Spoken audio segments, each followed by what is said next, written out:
You can start. Okay, thanks, Rajendra. Thank you, Eddie. Yeah, Vilas, Yes. do you get the access, server access? No, today yesterday I paid all the fees वगैरह, तो आज मिल Okay, जाएगा. okay. तो जैसे ही मिलेगा वैसे जो भी हम्म. लास्ट अपने 2-3 सेशन हाँ हुए हाँ हाँ, हैं वो उसका प्रैक्टिस that चालू कर दो। हाँ यस, ओके, वीडियो लिंक देख के मैं कर दूंगा. हाँ, और मैंने आज डॉक्यूमेंट्स भी शेयर कर दिए हैं, वो एक्सेल वगैरह पूरा। Okay, तो that not send. या You directly send to Rajendra. या हाँ, Rajendra will share you. Okay. Okay, and today we will continue with same Excel sheet. Yes. Okay. Today we start that I think Deepa is not joined, no? Yes, yes, yes.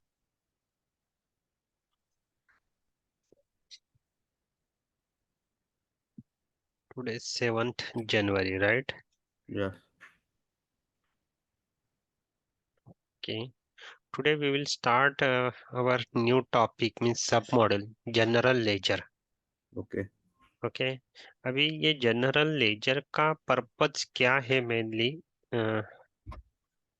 अभी अपन financial statement बनाते हैं, P and L बनाते हैं, balance sheet Mm-hmm. बनाते हैं, right? Mm-hmm.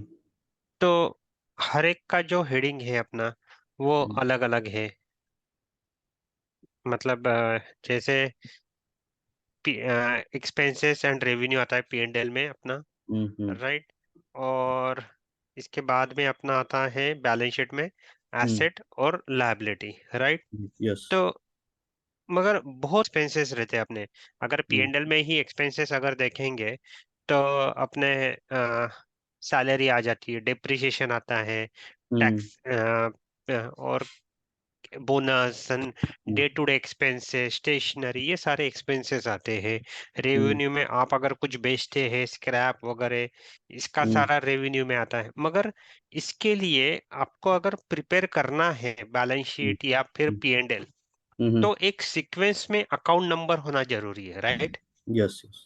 अगर मैं number range define नहीं करता हूँ, Mm-hmm. मैं कॉमन नंबर रेंज रखता हूँ, Mm-hmm. और मैंने कैंटीन एक्सपेंसेस के लिए 100 ये अकाउंट हेड बनाया, Mm-hmm. ओके? और मैंने फिक्स एसेट के लिए 1002 ये बनाया कंटिन्यूशन में। Mm-hmm. तो मैं जब फाइनेंशियल स्टेटमेंट शेड्यूल 6 के हिसाब से बनाने जाऊं तो वो प्रॉपर होगा क्या? नहीं नहीं, होगा. मैं प्रिपेयर नहीं कर सकता हूँ ना, मैप नहीं कर सकता हूँ ना प्रॉपर, वो यस. मेरा सिंक में नहीं आएगा। यस. तो इसके लिए अपने को ये प्रॉपर क्रिएट करना है। और ये जो है जनरल लेजर जो आता है अपना, ये जो जनरल लेजर है वो पूरा उसका जो हायरार्की है वो किसके अंडर आता है? चार्ट ऑफ अकाउंट के अंदर। यस. ओके, ये चार्ट ऑफ अकाउंट के अंडर आता है। सबसे वैभव पहले मैं वैभव मैं बोलता हूँ हम्म कि एज अ प्रैक्टिस हम्म मेरे इधर कैसे होता है. First ledger creation as a schedule level पे होता हम्म हम्म है. शेड्यूल के अंदर ग्रुपिंग लेवल पे होता है. हम्म एंड ग्रुपिंग के अंदर ब्रेकअप लेवल लेजर होता है. Yes, right. ठीक है. शेड्यूल लेवल पे एज अ टर्नओवर बेसिस पहले रेवेन्यू रहेगा. हम्म रेवेन्यू में exports revenue and domestic revenue as a hmm schedule. Hmm hmm उसके अंदर ग्रुपिंग रहेगा as a product wise sale. Domestic कितना है, एक्सपोर्ट कितना है. एंड बराबर, third ledger is proper sale is ledger wise कौन सा प्रोडक्ट का सेल है. Right right. एक प्रोडक्ट के अंदर 10 ये रहेंगे हाँ डेसिबल वाइज. तो हाँ दैट कनेक्ट यानी वो ग्रुपिंग में जाएगा और ग्रुपिंग पे हम्म शेड्यूल जाएगा. ठीक है. फर्स्ट रेवेन्यू हो गया. हम्म उसके बाद अदर इनकम रहेगा. हम्म इसमें आपका सेल स्क्रैप रहेगा. हम्म अदर इनकम में फ्लक्चुएशन इनकम रहेगा बैंक का, हम्म एक्सपोर्ट इंपोर्ट का. हम्म एंड आपका कुछ इन्वेस्टमेंट रहेगा तो डिविडेंड रहेगा. हम्म म्यूचुअल फंड सेल का, एमटीएम सेल का इनकम रहेगा. हम्म ये आपका प्रॉफिट एंड लॉस हो गया income side. Hmm hmm debit side same way schedule level पे, हम्म ग्रुपिंग लेवल पे, ब्रेकअप लेवल पे. हम्म शेड्यूल लेवल पे फर्स्ट वन हो रहेगा आपका cost, RM cost, hmm consume. उसके अंदर प्रोडक्ट वाइज आपका ग्रुपिंग रहेगा। आप okay. Product wise RM consume रहेगा।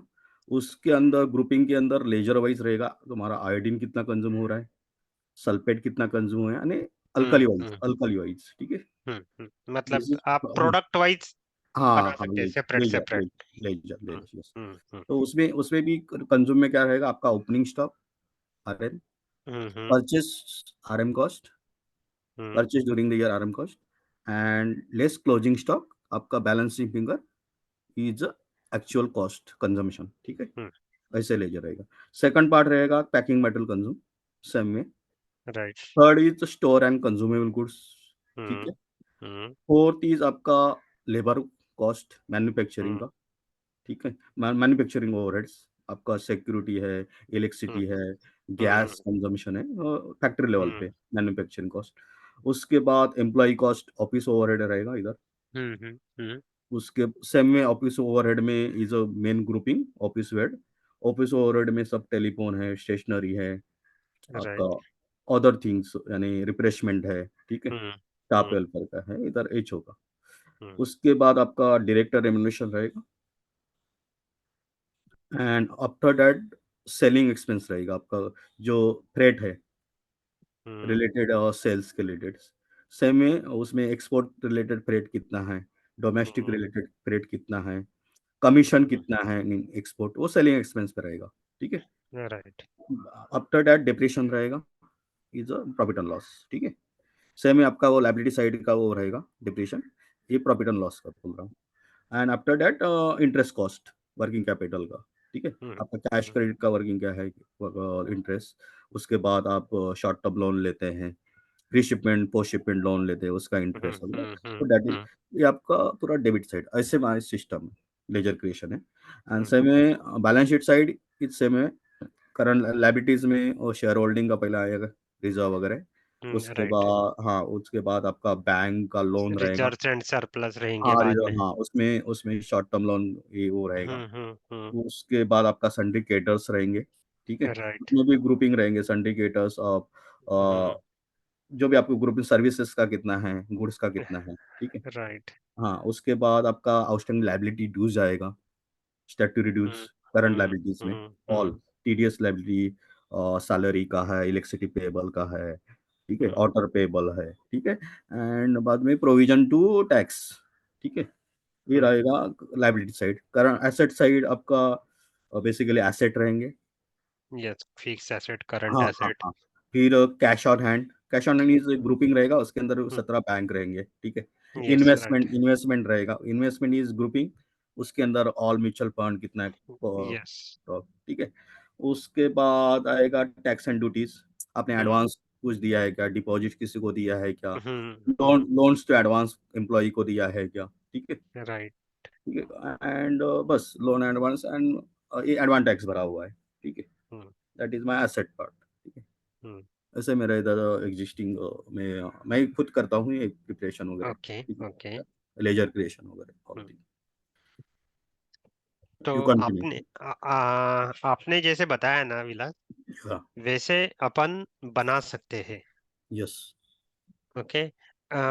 उसके लिए क्या करना पड़ेगा, मतलब ये मैं बताता हूँ अभी।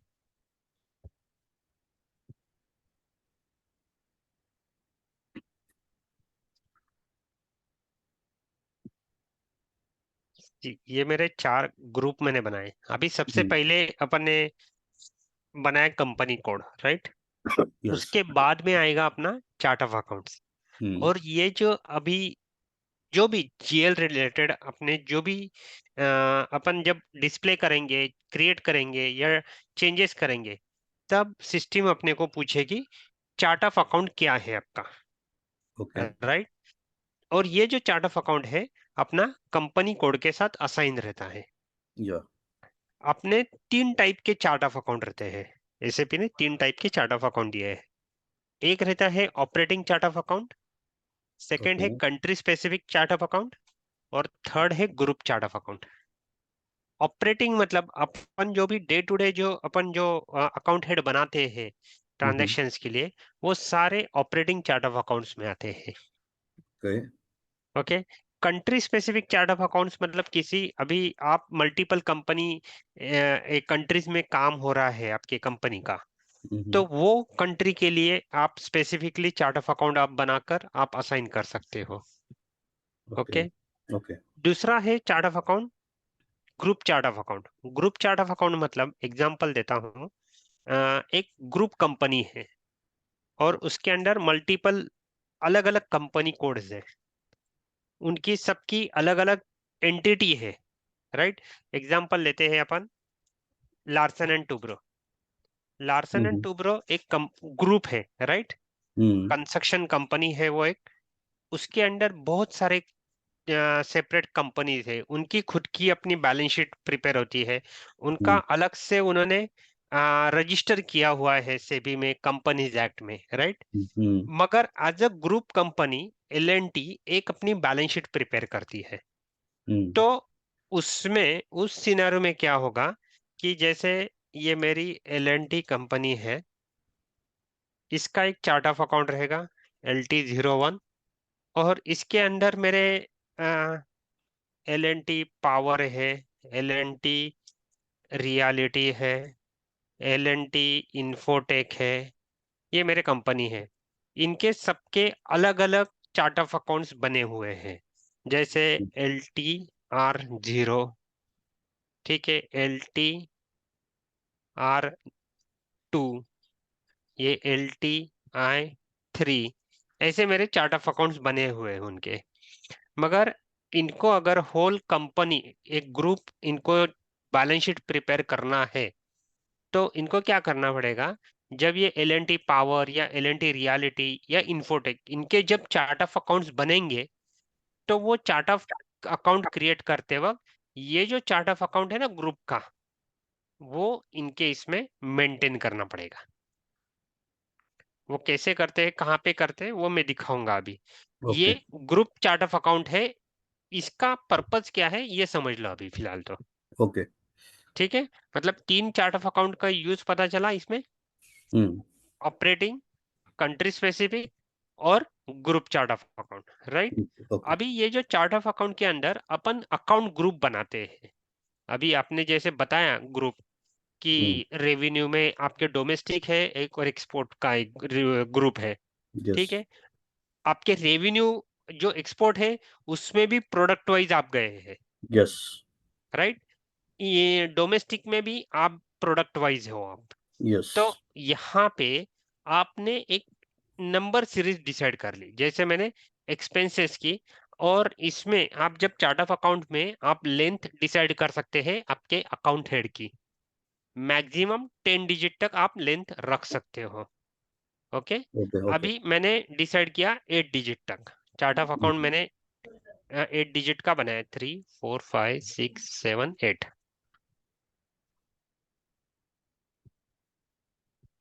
1 2 3 4 5 6 7 8। रेवेन्यू की मेरी 2 सीरीज रहेगी, 2 3 4 5 6 7 8, 2 3 4 5 6 7। लायबिलिटीज की 3 सीरीज रहेगी मेरी, 3 4 5 6 7 8।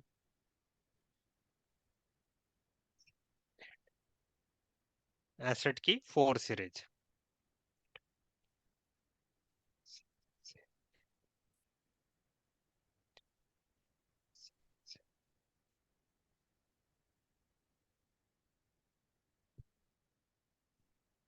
ठीक है, ये मेरी मेन नंबर सीरीज है कि मेरे जो भी एक्सपेंसेस के जो भी अकाउंट हेड बनेंगे, वो मेरे स्टार्टिंग क्या नंबर रहेगा, 1 रहेगा, ओके। रेवेन्यू के लिए 2, लायबिलिटी के लिए 3 और एसेट के लिए 4।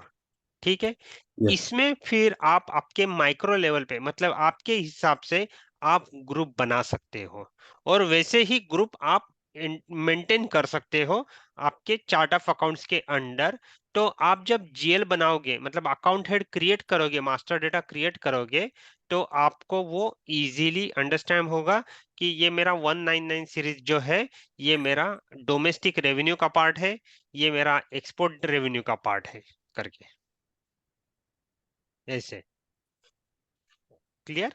या अभी जैसे मैं यहाँ पे बनाता हूँ रेवेन्यू पार्ट, सबसे पहले 1 2 3 4 5 6 7 8, ठीक है। 1 1 2 3 4 5 6 7 8।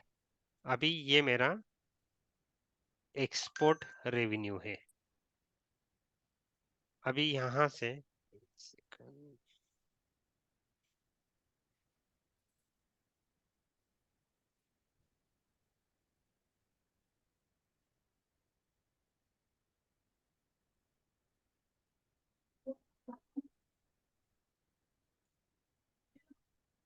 ठीक है।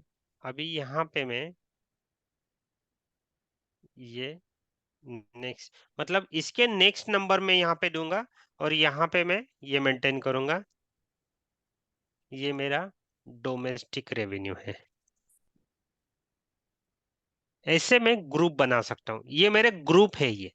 और उसको मैंने, ये मेरा number range, main number range मैंने डिसाइड किया 2 सीरीज वाला। तो उसमें मैं ये ग्रुप, मतलब मल्टीपल ग्रुप मैं क्रिएट कर सकता हूँ, और वो ग्रुप मैं मेंटेन कर सकता हूँ। जैसे अभी आपने बताया एक्सपोर्ट रेवेन्यू का, ये हम्म मेरा ग्रुप है। अभी हम्म आपको इतनी सीरीज नहीं लग रही है, अपन ने कितना 1 लाख सीरीज का, अपन ने 10,000 का, अपन ने 20,000 का अपन ने नंबर रेंज दिया यहाँ पे। यस 20,000 का है नियर अबाउट, ठीक है। हम्म तो इसमें आप अभी यहाँ पे ही कंटिन्यू कर सकते हैं आप, कि या एक्सपोर्ट रेवेन्यू में आपको ये पूरा एक नंबर सीरीज नहीं चाहिए आपको, हम्म आपको मल्टीपल चाहिए, प्रोडक्ट वाइज चाहिए। तो हम्म आप इसको भी बाइफरगेट कर सकते हैं 5,000 नंबर रेंज में। Okay understand? यस तो ये ऐसे अपन ग्रुप बना सकते हैं ये। अभी आपने जो बताया वो सारे किसी के अंडर बनेंगे, ये चार्ट ऑफ अकाउंट के अंडर बनेंगे ये। अभी अपन पहले चार्ट ऑफ अकाउंट बनाते हैं, उसको कंपनी कोड में असाइन करते हैं, और फिर बाद में ये ग्रुप पे वापस आते हैं वो डिफाइन करते वक्त, ठीक है। मतलब यस आपका जो, आप जैसे अभी काम कर रहे हो विलास, तो वैसे ही आप यहाँ पे स्ट्रक्चर बना सकते हैं। आप जब आपकी प्रैक्टिस करोगे तो आपके यहाँ पे ना क्या करना, वो टी कोड है OB41 या कुछ, मैं बताता हूँ एग्जैक्टली कौन सा है, वो ओपन करना, शायद से ऑथराइजेशन डिस्प्ले का हो सकता है आपको। हम्म तो वो स्क्रीनशॉट ले लेना, और आप जब टेस्टिंग सर्वर पे करोगे वैसे ही सेम ग्रुप बनाओ।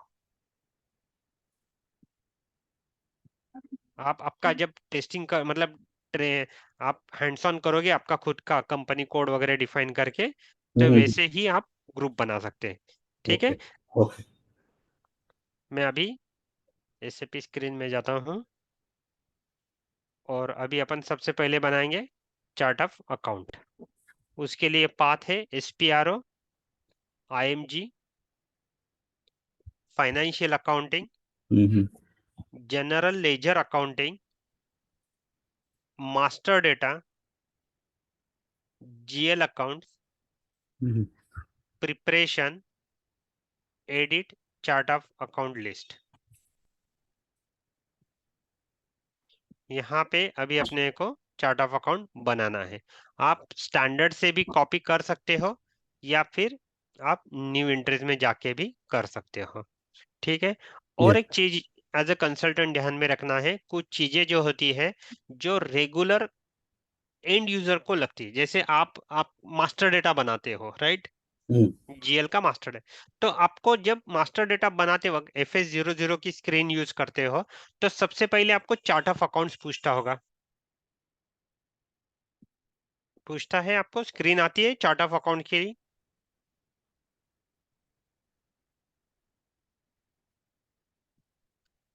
हेलो विलास, हेलो नहीं या your voice is not Audible hello, hello अभी आ रही है आवाज? हेलो यस यस हाँ, अभी आप मास्टर डेटा क्रिएट करते हो GL का, राइट। तो आप जब मास्टर डेटा की स्क्रीन ओपन करते हैं FS00 की, तो आपको चार्ट ऑफ अकाउंट पूछा जाता है सिस्टम से।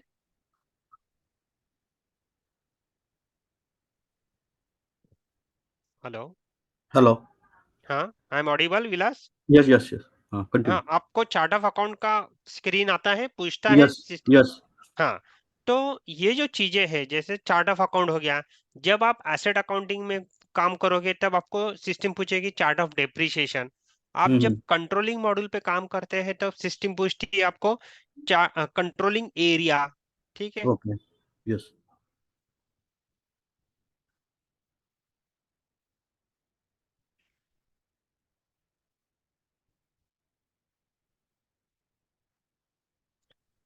तो ये जो चीजें होती है, chart of account, chart of depreciation, controlling area, ये जब आप बनाते हो तो वो कंपनी कोड में जो भी आपने नॉमेनक्लेचर यूज किया है ना, हम्म। वही सेम रखने की कोशिश करना।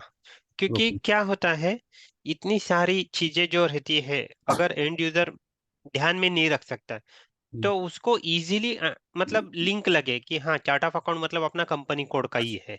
हम्म।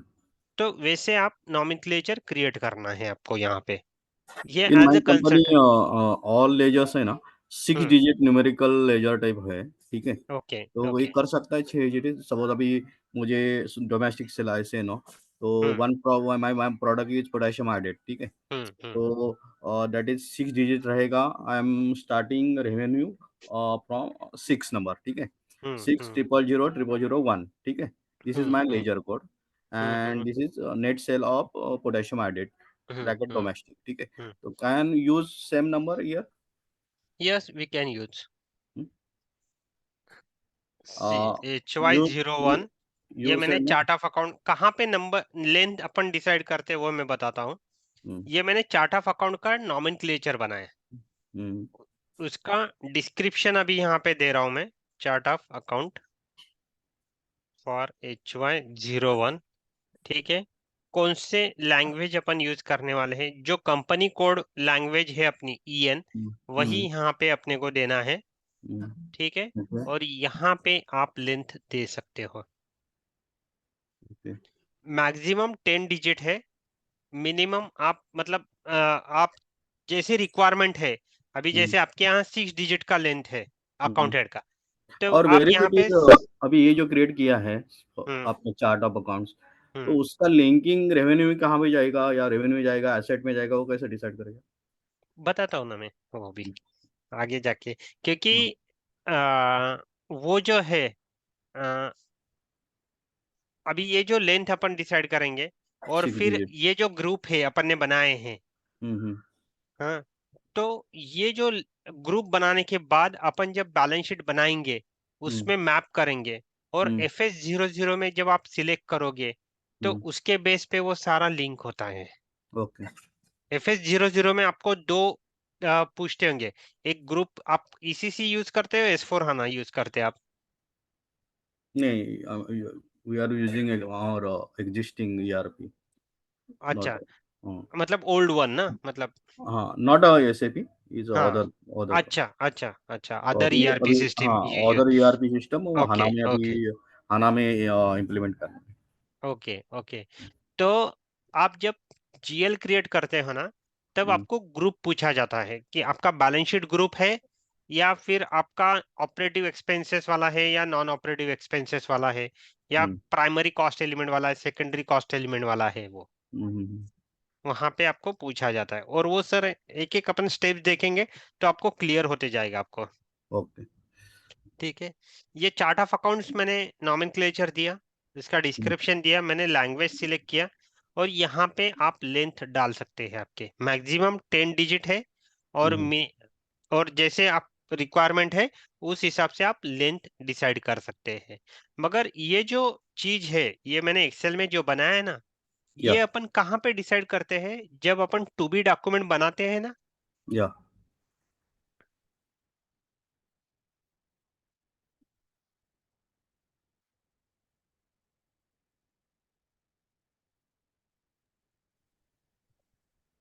टू बी डॉक्यूमेंट बनाते हैं तभी अपन ये नंबर रेंज डिसाइड कर लेते हैं कि क्या नंबर रेंज रखना है, कितना क्या सीरीज रखना है।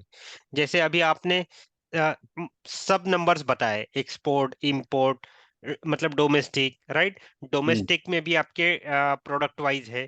तो वो सारी चीजें अपन टू बी डॉक्यूमेंट में ही डिसाइड करते हैं कि ये मेरी नंबर रेंज रहने वाली है। ओके। ओके। तो यहाँ पे अपन देते हैं 8 डिजिट।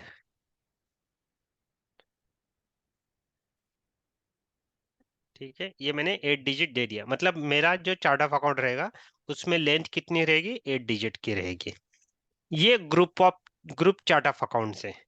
जैसे मैंने एलएनटी का एग्जांपल दिया आपको, तो अगर मैं ये एलएनटी रियलिटी में काम कर रहा हूं, तो इसका ग्रुप कंपनी कौन सा है, एलएनटी है। उसका चार्ट ऑफ अकाउंट कौन सा है, LT01। तो वो यहाँ पे मुझे डालना है, अगर group chart of accounts applicable करना है तो। हम्म। अगर नहीं करना है तो ये फील्ड आपको ब्लैंक रखनी है। क्लियर। और अगर यस। आपने चार्ट ऑफ अकाउंट बनाया, ठीक है, आप वो डिलीट नहीं कर सकते। आप मतलब डिलीट कब कर सकते हैं, अगर आपने ग्रुप भी बना लिया, मगर ग्रुप के अंदर अगर आपने जो जीएल बनाए हैं उसमें अकाउंटिंग एंट्री नहीं है एक भी, ओके। तो आप वो डिलीट कर सकते हो। मगर ओके। अकाउंटिंग एंट्री बन गई है, उसमें अकाउंटिंग एंट्री आ गई है, तो हम्म। आप डिलीट नहीं कर सकते, उसको आप ब्लॉक कर सकते हो। ओके। ओके, तो ब्लॉक के लिए इसी पाथ में आके आप ब्लॉक कर सकते हो। ओके। ठीक है, ये सिर्फ अपन बनाया है अपन ने chart of account. Okay, 3 type के चार्ट ऑफ अकाउंट्स होते हैं। एक ऑपरेटिंग चार्ट ऑफ अकाउंट, एक country specific chart of account होता है, और एक ग्रुप चार्ट ऑफ अकाउंट होता है। ओके, ये मैं सेव कर रहा हूँ इसका भी।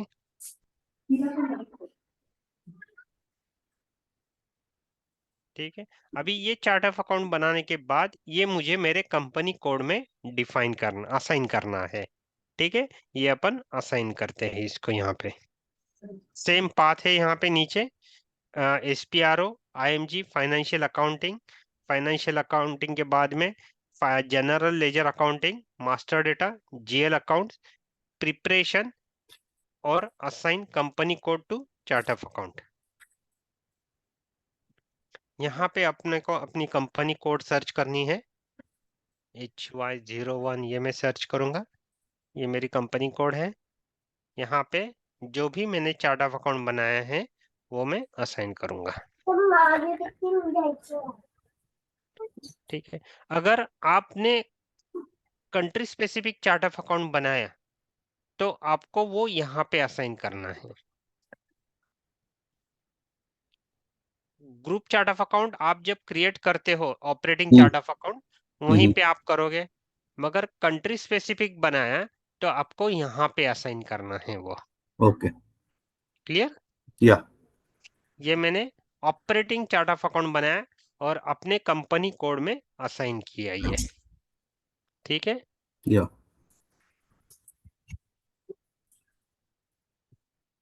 मतलब ये मेरी स्टेप कंप्लीट हो गई चार्ट ऑफ अकाउंट्स की।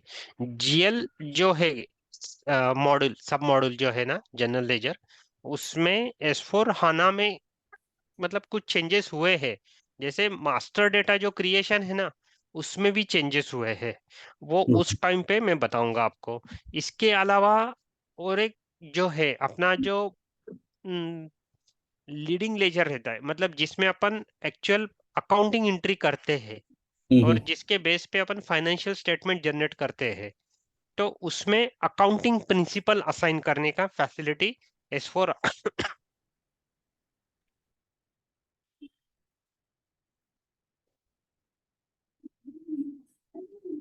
सॉरी, S4 हाना में प्रोवाइड की गई है।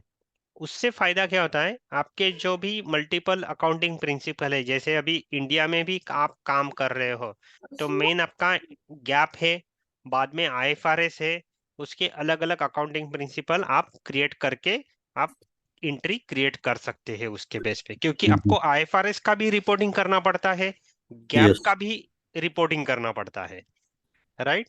यस। वो भी क्योंकि उसके रूल्स अलग है, या फिर आपकी अलग करेंसी है, अगर आपका अलग कंट्री में आपका प्रेजेंस है कंपनी का, तो वहाँ के करेंसी के हिसाब से या उनके लॉ के हिसाब से भी आपको अकाउंटिंग एंट्री क्रिएट करनी पड़ती है। तो हम्म। उसके लिए भी वो यूज होता है, उसको बोला जाता है नॉन लीडिंग लेजर। वो भी अपने GL सब मॉड्यूल में ही कवर होता है। ओके, ये हो गया मेरा चार्ट ऑफ अकाउंट क्रिएट। ठीक है,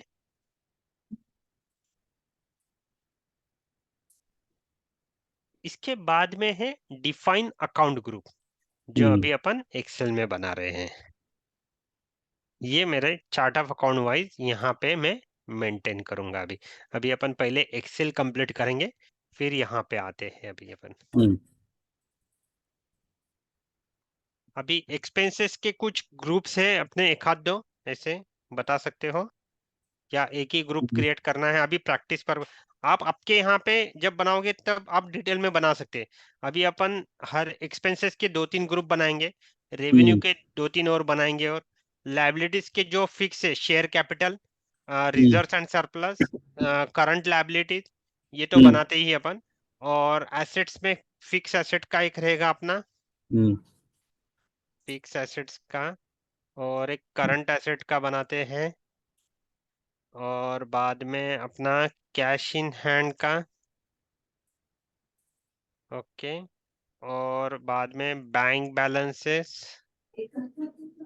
ओके, और यहाँ पे एडवांसेस आएंगे, राइट? यहाँ पे share capital, reserve and surplus, current liability, और क्या आएगा इसमें यहाँ पे?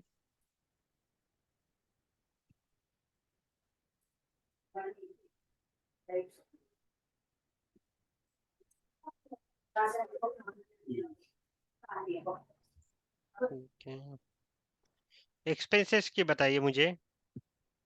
एक्सपेंस में manufacturing overheads, this is grouping wise. उसके हाँ अंदर हाँ, कैजुअल लेबर आएगा, सिक्योरिटी चार्जेस आएगा,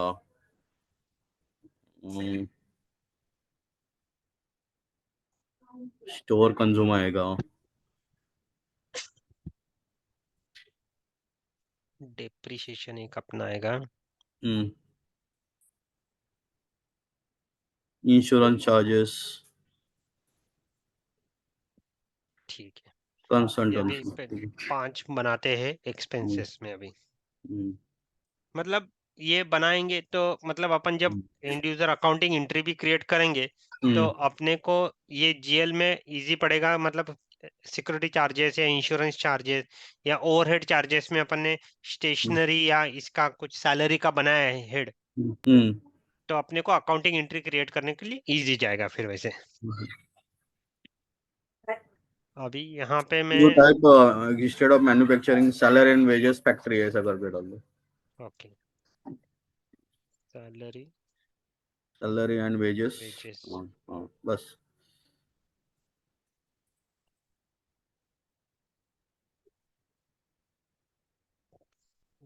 5 6 7 8, 1 2 1 4 5 6 7 8, 4 5 6 7 8।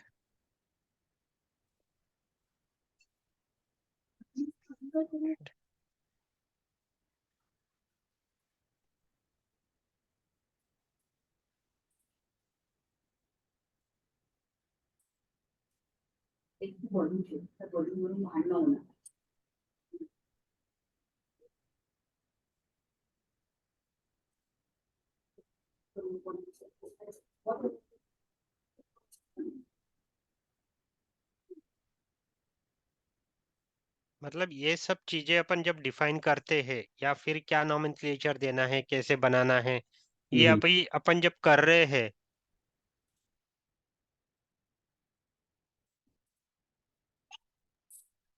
तो आप इससे रियलाइज कर पाते होंगे कि टू बी डॉक्यूमेंट या एज इज डॉक्यूमेंट कितना इंपॉर्टेंट है, राइट? क्योंकि या जब तक वो अपने को उनकी प्रोसेस क्या है, उनके यहाँ क्या क्या ट्रांजेक्शन्स होते हैं, कैसे होते हैं, ये जब तक अपने को पता नहीं चलेगा तब तक ये डॉक्यूमेंट्स ये जो है अपन बना नहीं सकते टू बी डॉक्यूमेंट, राइट? और टू या बी डॉक्यूमेंट प्रॉपर नहीं बनाया तो ये कॉन्फ़िगरेशन में अपने को दिक्कत आएगी कि हर टाइम अपन सोचना पड़ेगा कि क्या करना है, राइट? कि मैं नंबर सीरीज क्या दूं। एक बार ये नंबर सीरीज दे दिया अपन ने, तो वापस अपने को जब एक्चुअल ट्रांजैक्शन करेंगे तब पता चलेगा नहीं यार, मेरा एक्सपोर्ट में तो अपने को माइक्रो लेवल पे जाना है। हम्म। तो वापस ये नंबर सीरीज आप चेंज करो, इसमें कम कर दो, और फिर वापस नया ग्रुप बना के उसमें सीरीज बनाओ। क्योंकि एक बार वो यूटिलाइज हो गई नंबर सीरीज, तो आप वो शिफ्ट नहीं कर सकते हैं फिर।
और ये जब आपने ये डिस्क्रिप्शन रखे हैं, जब आप ग्रुप में जाओगे, तो वो जो अभी जैसे ये मैंने स्क्रीन ओपन की, यहाँ पे तो उन्होंने फिक्स रखा है। एसेट के लिए एक पूरी नंबर सीरीज दे दी, एक्सपेंसेस के लिए एक दे दी, इनकम के लिए और लायबिलिटी के लिए, मतलब 4 ही ग्रुप बनाए ये। हम्म।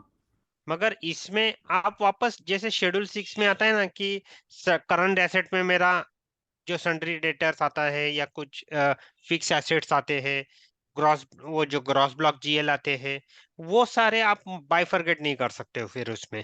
क्योंकि हम्म। उसमें जब आप मेंटेन करने जाओगे बैलेंस शीट के हिसाब से, तो आपको एक एक जीएल की रेंज देनी पड़ेगी। अगर कंटिन्यूअसली एक दूसरा जीएल यूज कर लिया है, जैसे मैंने अभी यहाँ पे ये बनाया है अलग अलग ग्रुप, ये अगर नहीं बनाता मैं, तो मैं ग्रॉस ब्लॉक का जीएल अगर ये सीरीज का है और उसके बाद में तुरंत मैंने करंट एसेट का जीएल बनाया है, तो वो मुझे मैपिंग करते वक्त दिक्कत आ सकती है। आप जितना माइक्रो लेवल पे जाओगे, उतना आपको मैपिंग इजी हो जाएगा फिर। और आपकी जो बैलेंस शीट जो डिस्प्ले होगी ना, वो अच्छे से डिस्प्ले होगी फिर आपकी, जितना आप ग्रुप प्रॉपर बनाते हैं। क्लियर? ओके। अभी यहाँ पे मैं न्यू एंट्रीज में जाता हूँ।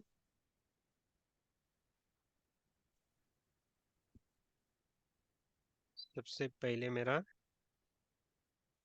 ये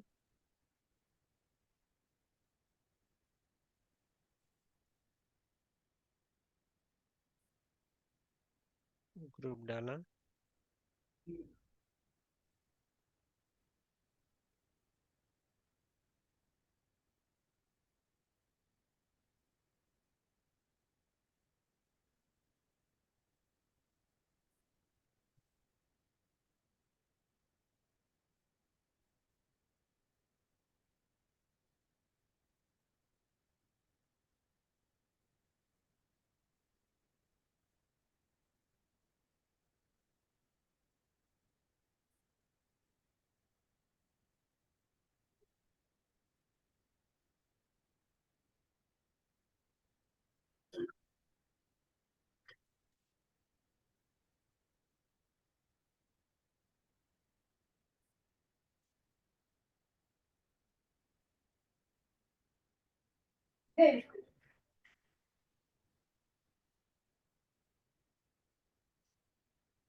ये हो गई अपनी एक्सपेंसेस वाली सीरीज, राइट। ओके। ये मैंने ग्रुप बनाया, इसको अकाउंट ग्रुप ये मैंने दे दिया है। ये मेरा चार्ट ऑफ अकाउंट पे ही मैंने ये असाइन कर दिया, ठीक है। और ये ये चार्ट ऑफ अकाउंट अपन ने ऑलरेडी कंपनी कोड को असाइन कर दिया है। मतलब अपनी HY01 कंपनी कोड के लिए मेरी ये एक्सपेंसेस वाली ग्रुप सीरीज फिक्स हो गई, राइट। ये या जो लिंक है, अभी इसके बाद अपन देंगे रेवेन्यू वाला।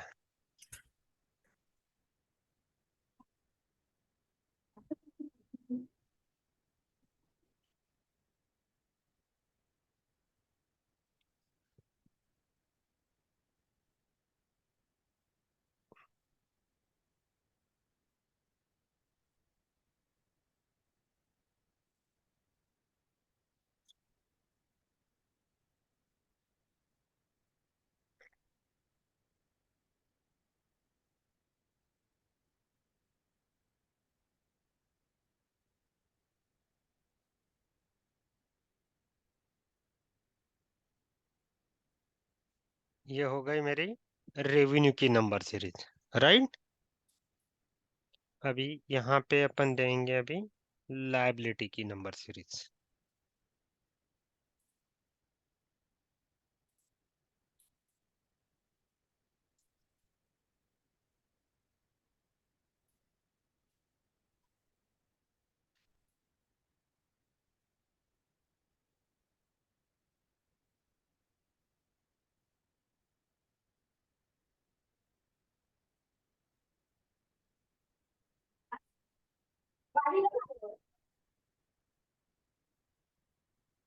चलेगा गाड़ी उधर जाता ना।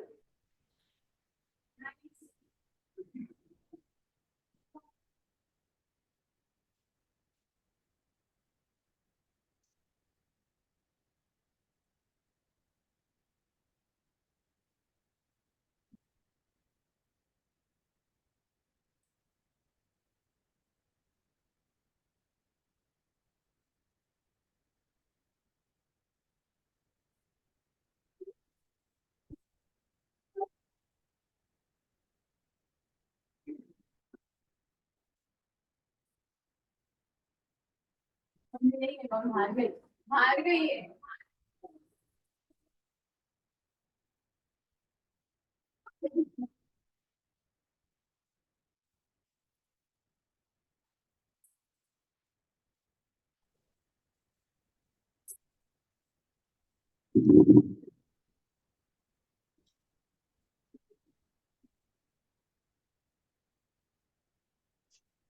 ये हो गए मेरे लायबिलिटीज की अभी नंबर सीरीज। अभी मैं ये मेंटेन करता हूँ एसेट वाली फाइनली।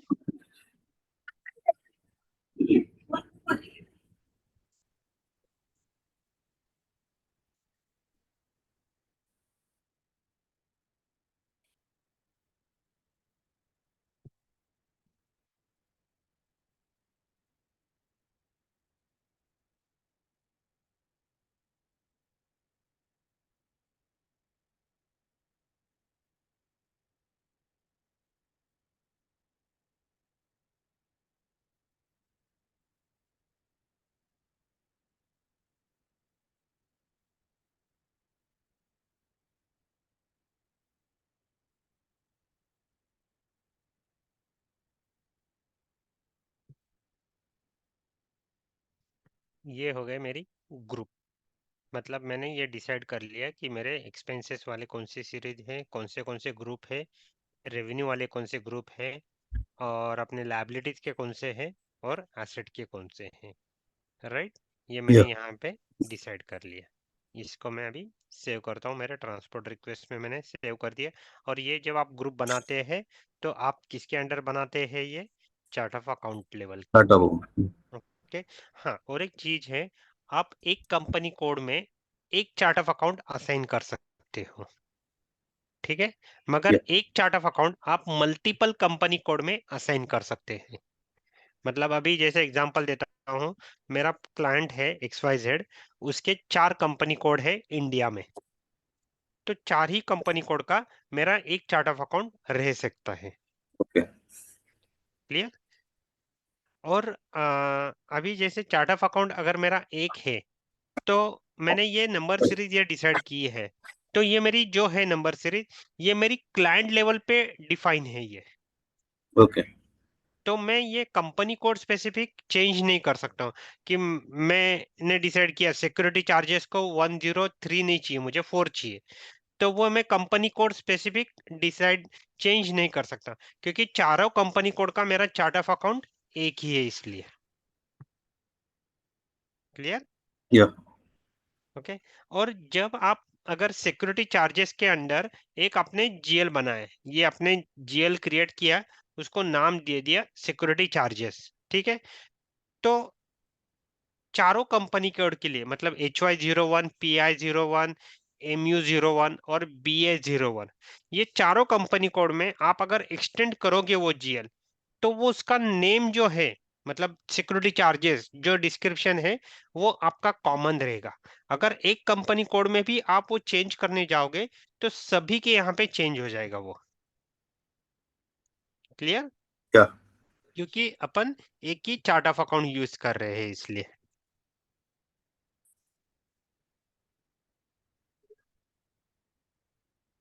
ठीक है, अभी ये हो गया अपना चार्ट ऑफ अकाउंट। अभी इसके बाद में है रिटेन अर्निंग अकाउंट। अभी इसका पर्पज क्या है, डिफाइन रिटेन अर्निंग अकाउंट का। अभी जैसे बैलेंस शीट और अपना P&L अकाउंट बनता है, राइट? बैलेंस शीट में लायबिलिटी साइड में रिजर्व्स एंड सरप्लस करके एक फील्ड है अपना, यस। ठीक है। उसमें क्या दिखाते हैं अपन, जो भी P&L में अपना जो कैलकुलेशन होके आता है, उसमें से अपने को आइडेंटिफाई होता है अपना नेट प्रॉफिट है, नेट लॉस है, राइट? वो अपन ट्रांसफर कहाँ करते हैं अपन, लायबिलिटी साइड में रिजर्व्स एंड सरप्लस में। यस। तो वो जो है, ये अपन रिटेन अर्निंग अकाउंट जो रहता है एसएपी में, उसमें अपन शो करते हैं वो पूरा। ओके। तो इसमें जो है आपकी ईयर एंड में आपको मैन्युअली कुछ भी नहीं करना पड़ता है, मैन्युअली अकाउंटिंग एंट्री नहीं करनी पड़ती है, वो सिर्फ आपको अकाउंट क्रिएट करना रहता है। FS00 जो टी कोड है, ट्रांजैक्शन कोड है मास्टर डेटा क्रिएशन का, वहां से, और यहाँ पे आपको मेंटेन करना पड़ता है वो। तो ऑटोमेटिकली आपके जो भी P&L के इंट्रीज जो भी है, जो भी ईयर एंड में कैलकुलेशन होता है, आपका प्रॉफिट है, लॉस है, वो पूरा यहाँ पे आ जाएगा। और आप ये कहाँ पे मेंटेन करोगे, लायबिलिटी साइड में रिजर्व्स एंड सरप्लस के यहाँ पे। क्लियर? ये अभी या अपन मेंटेन करेंगे और अपन वो जीएल भी क्रिएट करेंगे, ठीक है। वो जीएल क्रिएट करते वक्त मैं डिटेल में नहीं जाऊंगा, एक नॉर्मल जीएल क्रिएट करके अपन यहाँ पे, क्योंकि जीएल क्रिएशन बहुत बड़ा है अपना, तो उसमें रिकंसिलेशन वगैरह या जो भी अलग अलग फील्ड है वो एक्सप्लेन करनी है। तो या सिर्फ मैं जेल क्रिएट करके यहाँ पे मेंटेन करूंगा, कहाँ एग्जैक्टली मेंटेन करना है करके। पहले ये मैंने ओपन किया, ये देखो यहाँ पे अभी अपने को चार्ट ऑफ अकाउंट पूछा यहाँ पे, मतलब अभी आगे जाके जो भी जीएल रिलेटेड एक्टिविटी रहेगी, वहां पे आपको सिस्टम चार्ट ऑफ अकाउंट ये पूछेगा ही पूछेगा। क्लियर?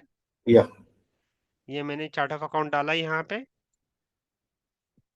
P&L स्टेटमेंट, यहाँ पे अपने को एक्स देना है, और यहाँ पे जो अभी अपन ने ये जीएल बनाएंगे, क्रिएट करेंगे जीएल, वो जीएल नंबर यहाँ पे अपने को मेंटेन करना है। वो अपन जीएल बनाते हैं यहाँ पे,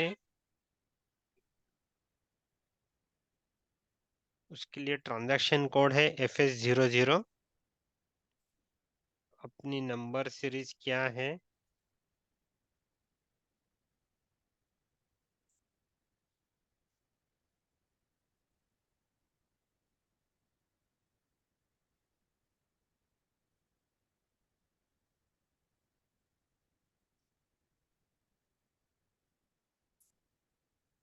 यहाँ पे क्रिएट में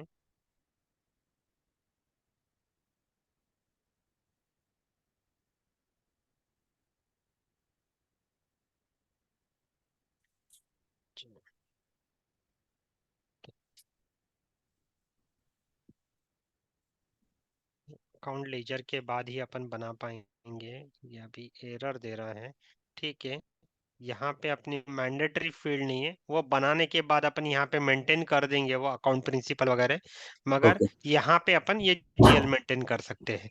अभी आप अगर सेव करने जाओगे तो आपको वार्निंग मैसेज आ जाएगा एंटर अकाउंट करके, मगर ये येलो है, वार्निंग मैसेज है, तो आप एंटर प्रेस करके आप कंटिन्यू कर सकते हो। ठीक है, यहाँ पे मतलब अपना रिटेन अर्निंग अकाउंट आ जाएगा। ओके और इसका पर्पस क्या है, जो भी अपने नेट लॉस नेट प्रॉफिट जो भी इंट्रीज जो है वो सारे वहां पे स्टोर हो जाएगी, और वो अपनी कहाँ पे आ जाएगी, रिजर्व्स एंड सरप्लस में। सरप्लस अगर इसकी मेरे पास इसका शॉर्टकट टी कोड है OB53। ओके, और या पाथ तो यही है, SPRO, IMG, financial accounting, general ledger accounting, master data, GL accounts, preparation, और डिफाइन रिटेन अर्निंग अकाउंट्स, और शॉर्टकट टी कोड OB53। इसका मेरे पास डेफिनेशन लिखा है, मैं बताता हूँ। Retain earning account balances are carried forwarded from one fiscal year to the next fiscal year by using the SAP standard carry forward program। Okay okay okay, तो but sometimes वैभव वो ये है ना, कुछ हाँ आउट ऑफ प्रॉफिट कुछ 10% transfer to share capital ऐसा रहता है ना, हाँ, ऊपर नीचे 10% वो transfer to share capital and all 90% balance after return earning, ऐसा कुछ रहता रिटर्न अर्निंग, है। वो फिर आप मतलब जो भी है, मतलब अभी 100 रुपीज आपका प्रॉफिट आया है, मतलब हम्म शेयर कैपिटल मतलब आप डिविडेंड वगैरह जब डिक्लेयर हम्म करते हैं राइट, उसी टाइम। हम्म हम्म तो आप वो रिटेन अर्निंग अकाउंट की तब एंट्री कर सकते हैं, मतलब वहां पे डेबिट ये और शेयर कैपिटल GL जो है आपके डिविडेंड वाले, वहां पे क्रेडिट, ये जो एंट्री जो है आप हम्म मैन्युअली कर सकते हैं। मगर ये जो बोल रहा हूं मैं कि आपके हम्म नेट लॉस नेट प्रॉफिट की जो एंट्री है, उसके लिए हम्म आपको मैन्युअल एंट्री करने की जरूरत नहीं है। ओके ओके ओके, तो आप अगर ये एग्जीक्यूट करते हो तो यहाँ पे भी ये यहाँ पे नहीं दिया है। मैं एक काम करूंगा कि ये मेरे पास ऐसे नोट्स लिखे हुए हैं ओके ओके काफी पुराने, में जब एंट्री किया था एसीपी में तब, तो वो मैं एक पेज पे करके वर्ड हम्म फाइल में आपको शेयर कर दूंगा वैसे वो। ओके आप भी वैसे नोट्स बनाओ, तो मतलब क्या होता है कि अभी तो ये एक्सेल है या रिकॉर्डिंग है, या फिर आप गूगल पे कर सकते हैं, मगर जब आप इंटरव्यू पे जाओगे या फिर आप काम हम्म करने लगोगे तो आपके पास आपका खुद का नोट्स लिखा होगा, हम्म तो वो ज़्यादा इजी हो जाता है फिर देखने के लिए।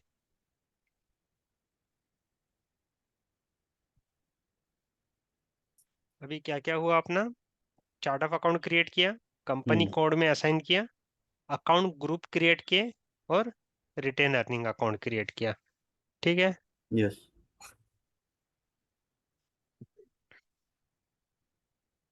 अभी इसके बाद में अपन अकाउंटिंग प्रिंसिपल में शिफ्ट होते हैं।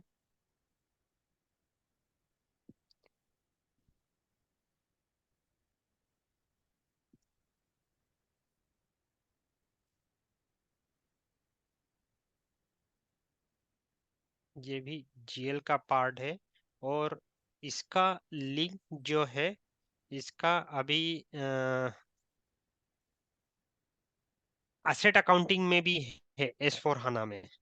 हम्म ओके, अभी अकाउंटिंग प्रिंसिपल मतलब मेन लेजर और सब लेजर जो होते हैं वो अपन क्रिएट करेंगे। एसीपी टर्मिनोलॉजी में मेन लेजर को बोला जाता है लीडिंग लेजर। ओके, और सब लेजर को बोला जाता है नॉन लीडिंग लेजर। ओके, या फिर इसको दूसरा एक वर्ड है पैरेलल लेजर।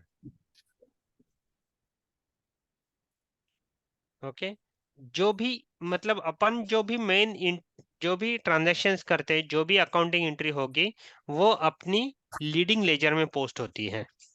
ओके, और ऑटोमेटिकली ये नॉन लीडिंग लेजर में भी एंट्री अपनी रिफ्लिकेट हो जाती है। आप मल्टीपल नॉन लीडिंग लेजर बना सकते हो, मगर लीडिंग लेजर आपका एक ही रहेगा। ओके, नॉन लीडिंग लेजर का अलग अलग पर्पस से मतलब पर्पस के लिए आप यूज कर सकते हैं। मेनली ये जो है लीडिंग लेजर या नॉन लीडिंग लेजर, मतलब मेन लेजर या पैरल लेजर, ये जो है रिपोर्टिंग पर्पस के लिए यूज होता है। अभी रिपोर्टिंग पर्पस के लिए मतलब कैसे, मैं एग्जांपल देता हूँ कि जैसे अपना कंपनी है, ठीक है, जो कंपनी अपन एस्टेब्लिश करते हैं वो किसके रूल के हिसाब से चलता है, कंपनीज एक्ट के हिसाब से, राइट। मगर कुछ कंपनी है, इंडस्ट्रीज जो है, उनके खुद के रेगुलेटरीज है, राइट। एग्जांपल लेते हैं MSCDCL, Maharashtra state electricity distribution limited, ये एक कंपनी है, राइट। उनका या मेन जो है कंपनीज एक्ट के अंडर वो एस्टेब्लिश है, मगर उनका एक रेगुलेटरी अलग है, उनका एक रेगुलेटरी अलग है, तो उनके रूल्स अलग हैं। उनके रूल्स मतलब क्या कि आपके, अगर आपने एक खत plant and machinery asset purchase किया है, तो कंपनीज एक्ट के हिसाब से उनके पास रूल है कि इसकी लाइफ होनी चाहिए 35 ईयर्स और इसका डेप्रिसिएशन चार्ज होना चाहिए 6.5% के हिसाब से। मगर ये जो रेगुलेटरी है तो उनके हिसाब से वो क्या बोल रहे हैं कि ये 30 ईयर्स उसकी लाइफ होनी चाहिए और डेप्रिसिएशन पोस्ट होना चाहिए 7.5% से, क्योंकि ये रेगुलेटरी जो है उनकी, वहां पे भी उनका ईयर एंड में रिपोर्टिंग करना पड़ता है।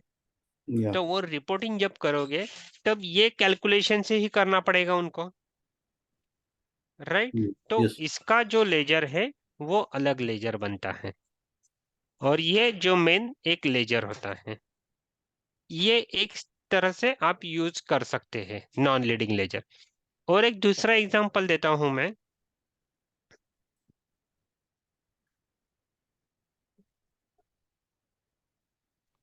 अभी दूसरा एग्जांपल देता हूं। ये मेरी इंडिया में ये कंपनी है, ठीक है, और दूसरा जो कंपनी है मेरा दुबई में है। यहाँ पे करेंसी है मेरी आईएनआर, यहाँ पे करेंसी है मेरी एईडी। इसका फाइनेंशियल ईयर मेरा है जैन टू दिसंबर, इसका मेरा है अप्रैल टू मार्च, राइट। यहाँ का जो इंडिया का जो चलता है कंपनीज एक्ट 1961 उसके हिसाब से, दुबई का लॉ टोटली अलग है, ठीक है। तो मुझे यहाँ पे जो कंपनी वहाँ का जो एक्ट है उसके हिसाब से मुझे रिपोर्टिंग करना पड़ता है कंपनी का। तो ये जो सारा जो है नॉन लीडिंग में जो मेरी एंट्रीज होगी, वो सारा रिपोर्टिंग ये दुबई गो कंपनीज एक्ट में सबमिट होगा, और यहाँ का जो है मेरा लेजर इंडिया के कंपनीज एक्ट के हिसाब से सबमिट होगा। तो यस इस तरह आप यूज कर सकते हो लेजर का। क्लियर, दोनों का डिफरेंस पता चला। या आप लीडिंग लेजर में अगर आप एंट्री करते हैं तो उसका एंट्री आपको नॉन लीडिंग लेजर में भी दिखेगा, ठीक है। मगर आप स्पेसिफिकली नॉन लीडिंग लेजर में एंट्री करते हो आप, तो वो एंट्री आपको लीडिंग लेजर में नहीं दिखेगी। उसके कुछ यस स्पेसिफिक टी कोड है, जैसे FB50L करके एक है।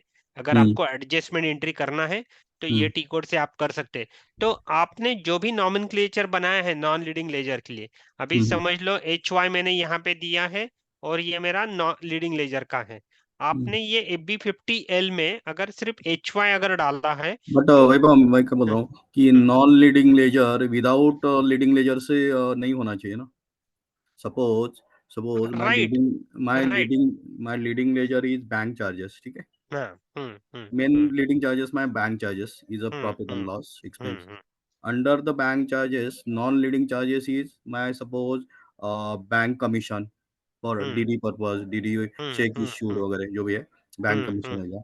हम्म उसके बाद फाइनेंस कॉस्ट रिलेटेड मुझे एलसी ओपनिंग चार्जेस है, hmm bank hmm guarantee charges है, hmm post hmm shipment loan charges है, pre hmm shipment loan charges है, ठीक है। Hmm hmm, FCR loan charges है, ठीक है। हाँ हाँ माई हाँ, my leading is bank charges. Yes, under head 8 या 9 रहेंगे। हम्म एक्सपोर्ट रियलाइजेशन, हम्म, जब ये एक्सपोर्ट के पेमेंट्स आते हैं तब ये है। राइट एलसी राइट, ओपन करते हैं import purpose, that bank charges है।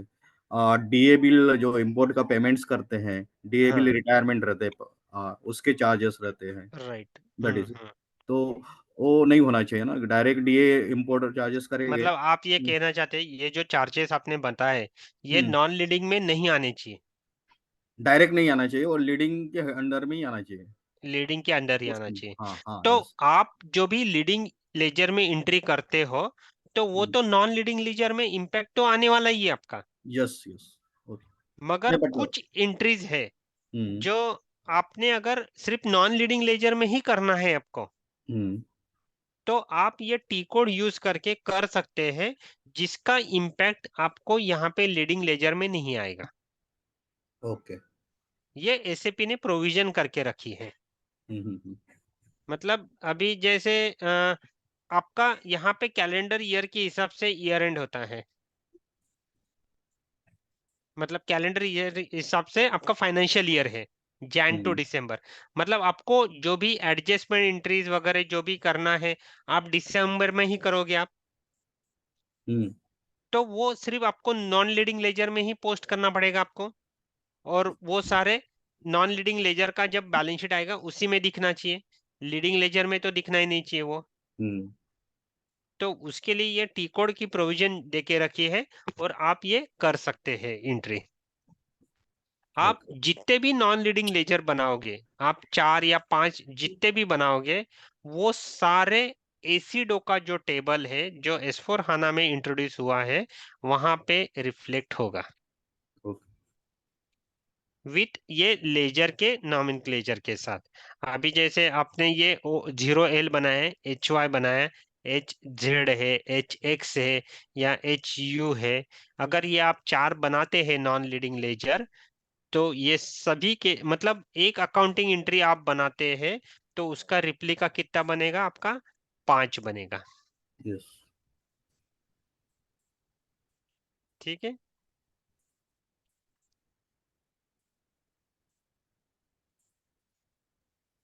ये है नॉन लीडिंग लेजर। इसी में अभी ये तो ईसीसी में भी था, ये leading ledger non leading ledger ये ईसीसी में था, मगर एसी ओके। डोका में क्या अलग से हुआ है, आप यहाँ पे अकाउंटिंग प्रिंसिपल आप मैप कर सकते हो। अभी जैसे यही एग्जांपल अगर लेते हैं अपन, तो यहाँ पे आप गैप इंडिया गैप असाइन कर सकते हैं, आप यहाँ पे दुबई का जो भी गैप अकाउंटिंग है वो आप असाइन कर सकते हो, या जैसे मैंने पहले जो एग्जांपल दिया वहां पे आप IFRS अगर है आपके पास तो वो आप मैप कर सकते हो, राइट। या तो ये जो अकाउंटिंग प्रिंसिपल जो असाइन करने का जो है ये फैसिलिटी S4 हाना में आई है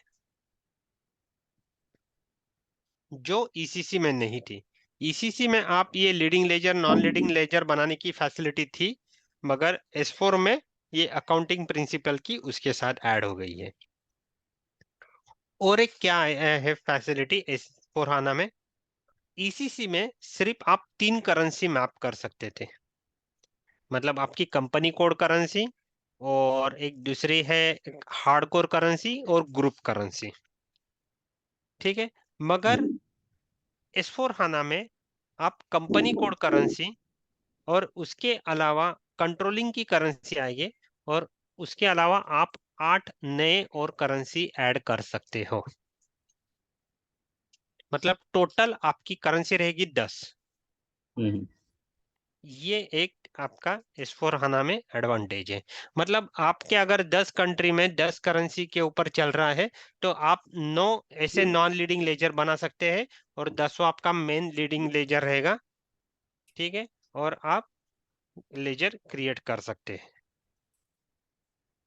10 करेंसी के लिए, ठीक है।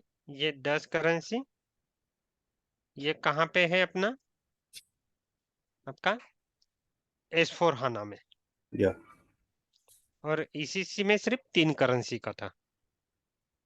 ओके, आप यहाँ पे जो लेजर के हिसाब से आप करेंसी मैप कर सकते हैं, जैसे यहाँ पे INR करेंसी है, यहाँ पे दुबई करेंसी है, ठीक है। तो मतलब आप जब भी जो भी एंट्री होगी आपकी दुबई करेंसी में होगी, मतलब AED करेंसी में होगी, वो यहाँ पे INR करेंसी में आपकी एंट्री होगी।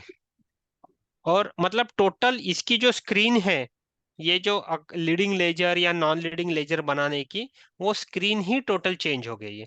अभी S4 हाना में इसका जो टी कोड है, वो टी कोड है FINSC_लेजर करके है। ये ट्रांजैक्शन कोड उन्होंने दिया है। ये टी कोड से आप ये पूरा जो है ये आप मैप कर सकते हैं।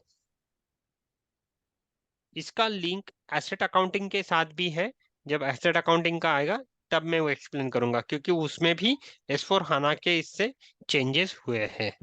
तो अभी अपन पहले ये टी कोड में जाते हैं, FINSC_लेजर में, और अपन leading ledger, non leading ledger, और एक इसके अलावा और एक लेजर है एक्सटेंशन लेजर, वो भी बनाएंगे। पहले ये दो लेजर बनाएंगे, फिर बाद में मैं एक्सटेंशन लेजर का पर्पस बताता हूँ, फिर अपन वो एक्सटेंशन लेजर बनाएंगे। हम्म,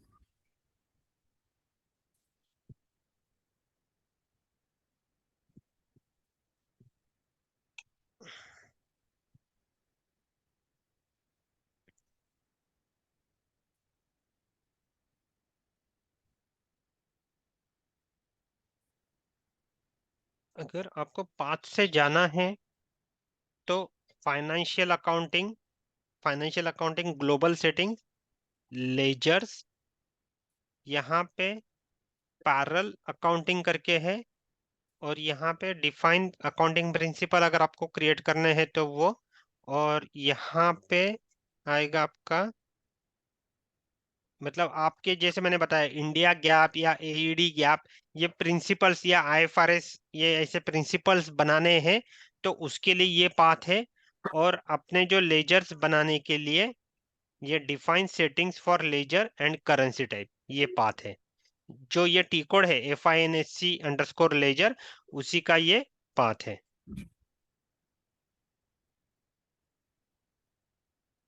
ये मेरा स्क्रीन जो है FINSC_लेजर, ये जो टी कोड है उसी का ये स्क्रीन है। ठीक है, यहाँ पे अभी कौन से लेजर बनाना है अपने को, लीडिंग लेजर और नॉन लीडिंग लेजर। अभी हम्म, आप कहीं पे भी सिस्टम पे अगर जाते हो SAP के, तो SAP ने लीडिंग लेजर करके 0L बना के रखा हुआ है, लीडिंग लेजर, वही अपन यूज करते हैं। ओके, अगर आप अभी यहाँ पे जो ट्रेनिंग सर्वर है अपने को वही यूज करना पड़ेगा।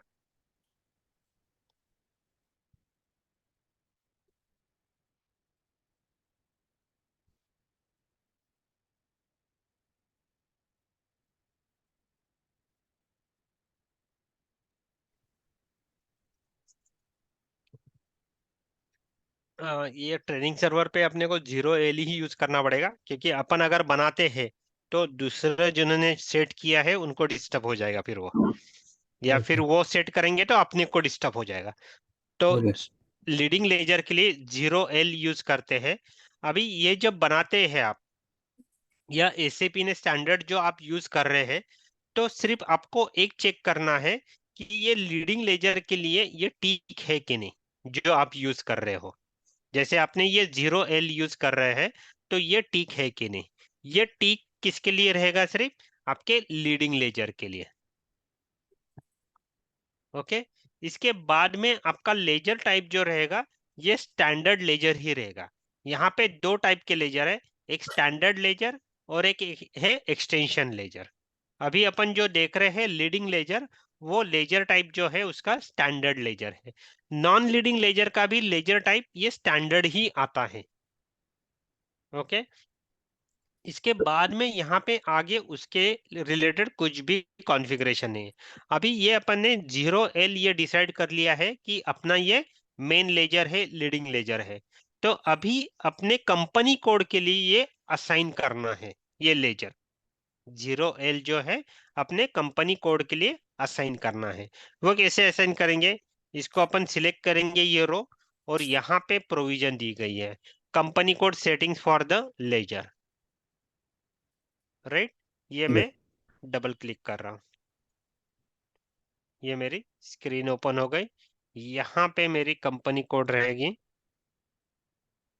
ये मेरी कंपनी कोड आ गई है यहाँ पे HY01।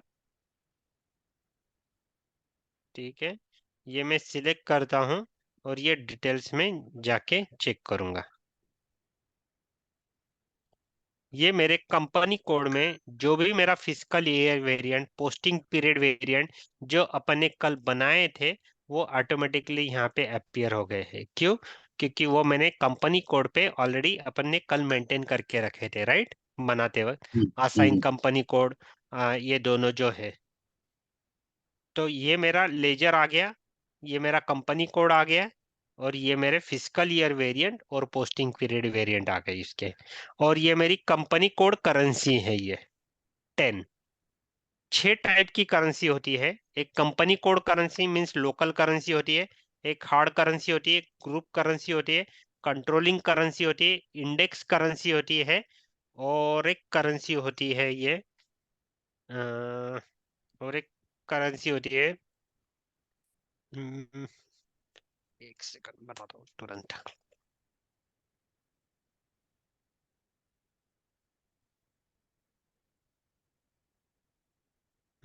कंपनी कोड करेंसी,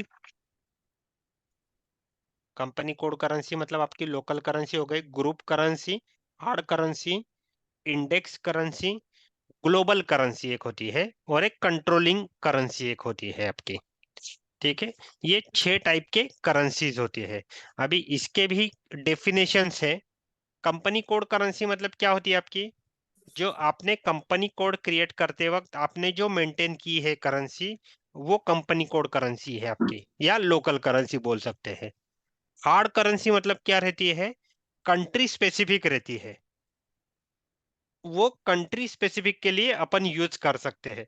मतलब जैसे मैंने दुबई का बनाया, तो दुबई का जो मैं अकाउंटिंग प्रिंसिपल बनाऊंगा, मतलब जो मैं लेजर डालूंगा, तो वहां पे मेरी करेंसी टाइप क्या रहेगी, ये ग्रुप कर मतलब अपनी हार्ड करेंसी रहेगी, क्योंकि वो मेरी कैसे कंट्री स्पेसिफिक है। तो इसके भी डेफिनेशन है, ये भी मैं वर्ड में शेयर कर दूंगा आपको, मतलब आपको इजीली अंडरस्टैंड हो जाएगा। अभी ये मैंने कंपनी कोड के लिए असाइन किया लेजर। ठीक है, अभी इसके बाद में मुझे क्या मेंटेन करना है, अकाउंटिंग प्रिंसिपल। अभी यही मेरी कंपनी कोड सिलेक्टेड है HY01, और यहाँ पे मैं अकाउंटिंग प्रिंसिपल के पाथ में जा रहा हूँ। ठीक है, यहाँ पे मैं न्यू एंट्रीज में जाऊंगा, और एसएपी स्टैंडर्ड यहाँ पे दिए गए हैं कुछ अकाउंटिंग प्रिंसिपल। अगर आपको आपके अकाउंटिंग प्रिंसिपल बनाना है, तो वो भी आप बना सकते हैं। वो अपन पहले बनाते हैं और फिर यहाँ पे मैप करते हैं। ठीक है, ये मैं सेव कर देता हूँ यहाँ तक का।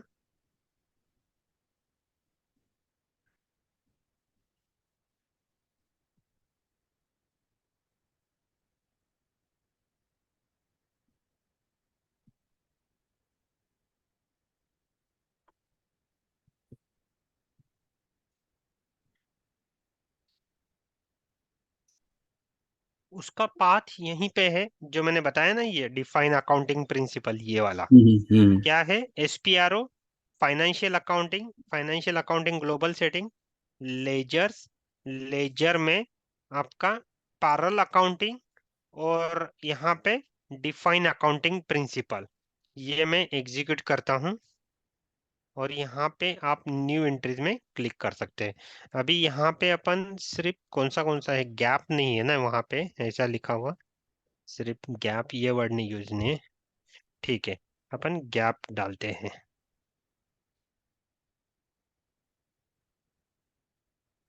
इंडियन अकाउंटिंग प्रिंसिपल गैप, ये मैंने डिस्क्रिप्शन दे दिया। ये मैंने अकाउंटिंग प्रिंसिपल बनाया, ये अभी अपन अपने लेजर को असाइन करेंगे। जो भी अपना 0L जो लेजर बनाया है, अपन ने कंपनी कोड को असाइन किया है, वो अपन असाइन करेंगे। वापस इसी में जाता हूं मैं, 0L कंपनी कोड सेटिंग्स में गया मैं,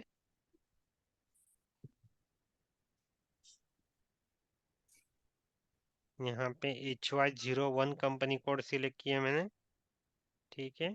न्यू एंट्रीज में जाऊंगा, यहाँ पे जो मैंने बनाया है वो लिस्ट में आ जाएगा मेरे, आ गया ये मैंने मेरे लेजर को ये अकाउंटिंग प्रिंसिपल मैप कर दिया। अभी ये जो इंडियन अकाउंटिंग प्रिंसिपल गैप जो है वो मेरे कंपनी कोड के लिए अप्लीकेबल रहेगा, राइट।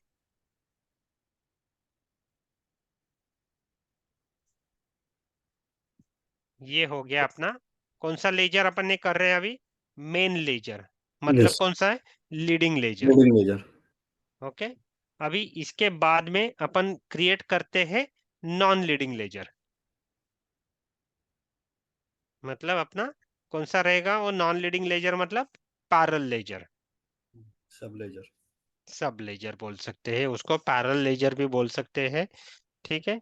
अभी इंटरव्यू अगर आप जाते हैं तो S4 HANA के लिए, तो आपको ये पूछा जाएगा कि जनरल लेजर पर्सपेक्टिव क्या चेंजेस हुए हैं S4 में, तो आप तो ये बता सकते हैं कि आप 10 करेंसी मैप कर सकते हैं, ठीक है, जो ECC में 3 करेंसी की फैसिलिटी अवेलेबल थी, S4 में 10 करेंसी का है।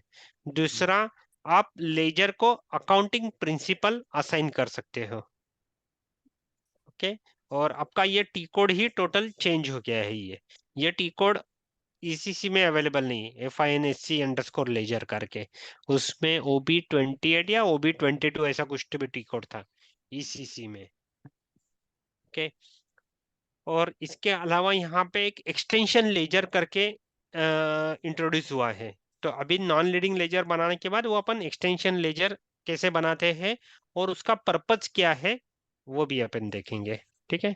अभी अपन पहले नॉन लीडिंग लेजर बनाते हैं। मैं न्यू एंट्रीज में गया यहाँ पे, अभी यहाँ पे मैं देता हूँ इसको HY देता हूँ, नॉन लीडिंग लेजर, कौन से कंपनी कोड का अपना, HY01, ठीक है। अभी यहाँ पे मुझे टिक देना नहीं है उसको, क्योंकि ये मेरा लीडिंग नहीं है, नॉन लीडिंग लेजर है, मेरा ये स्टैंडर्ड लेजर ही रहेगा, मेरा leading ledger, non leading ledger, इसका लेजर टाइप मेरा स्टैंडर्ड लेजर ही रहेगा, ठीक है। एक्सटेंशन जो लेजर टाइप जो है ये भी मेरा स्टैंडर्ड जॉब जनरल ही रहेगा, स्टैंडर्ड जनरल एंट्रीज करके ही रहेगा ये, ठीक है।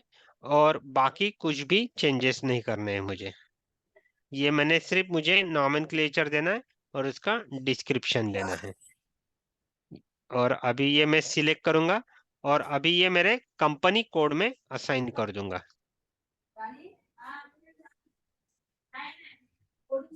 अभी ये कंपनी कोड सेटिंग्स में जाने के बाद मुझे यहाँ पे न्यू एंट्रीज करना है। अभी यहाँ पे मेरी कंपनी कोड कौन सी है, HY01। अभी बाय डिफॉल्ट जैसे अपन लीडिंग लेजर में कर रहे थे तो मेरी कंपनी कोड भी दिख गई थी, और बाय डिफॉल्ट मेरे यहाँ पे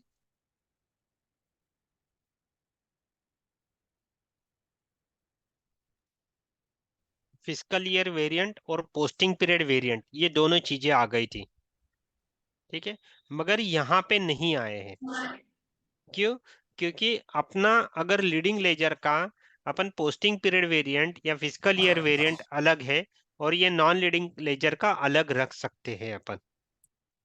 अगर मैं लीडिंग लेजर में अगर मेरा फिस्कल ईयर मेरा अप्रैल टू मार्च है, तो यहाँ पे मैं जैन टू दिसंबर मेंटेन कर सकता हूँ एज पर रिक्वायरमेंट, मतलब अपना स्ट्रक्चर कैसे है उसके ऊपर डिपेंड करता है। अगर मेरे सेम कंट्री में है तो मेरा ये जो फिस्कल ईयर वेरिएंट भी सेम ही रहेगा, सिर्फ आपका अकाउंटिंग प्रिंसिपल अलग हो जाएगा।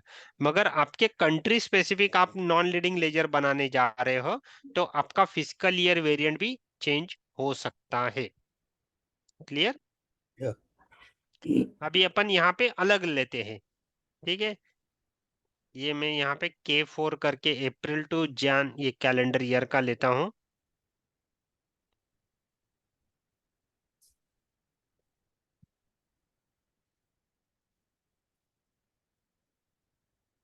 यहाँ पे तो पता नहीं, यहाँ पे अपन HY01 का ही मेंटेन करते हैं अभी। ठीक है, वापस इसको अपन अलग से अपना अकाउंटिंग प्रिंसिपल मैप कर सकते हैं, राइट। अभी जैसे मैंने अभी यहाँ पे लिया यूएस गैप है ना, तो यूएस गैप में यहाँ पे सिलेक्ट करता हूँ।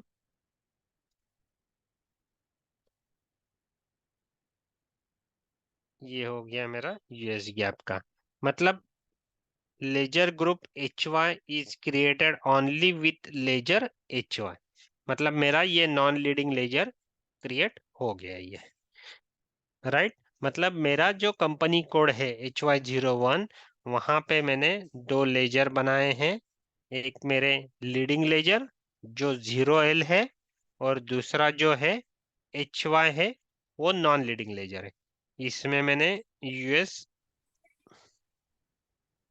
गैप ये अकाउंटिंग प्रिंसिपल सिलेक्ट किया है, और यहाँ पे मैंने इंडियन अकाउंटिंग स्टैंडर्ड का गैप ये क्रिएट करके मैप किया है।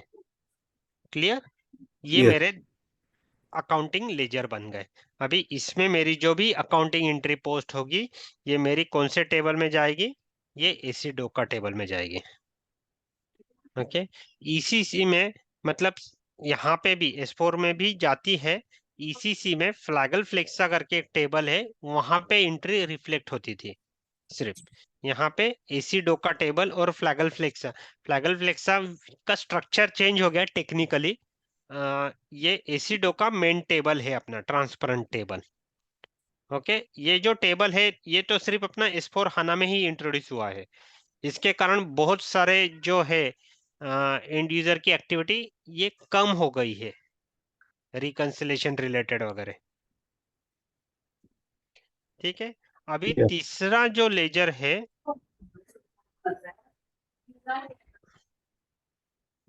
वो है extension laser.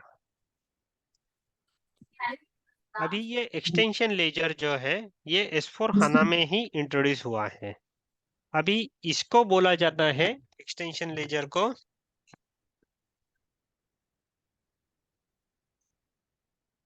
Underline laser. Okay, इसको क्या बोला जाता है, अंडरलाइन लेजर। अभी इसकी जो एंट्रीज जो है ना, ये एसी डोका में आपको रिफ्लेक्ट नहीं करेगी। ओके, इसका पर्पज क्या है मैं वो बताता हूँ एक्सटेंशन लेजर का। अभी जैसे मेरा अंडरलाइन लेजर मतलब क्या है कि ये एक्सटेंशन लेजर को मुझे ये लीडिंग लेजर या फिर नॉन लीडिंग लेजर में से एक लेजर मुझे असाइन करना रहता है। एक लेजर मुझे असाइन करना रहता है। मतलब अभी मैंने समझ लो यहाँ पे ये नॉन लीडिंग लेजर असाइन कर दिया HY।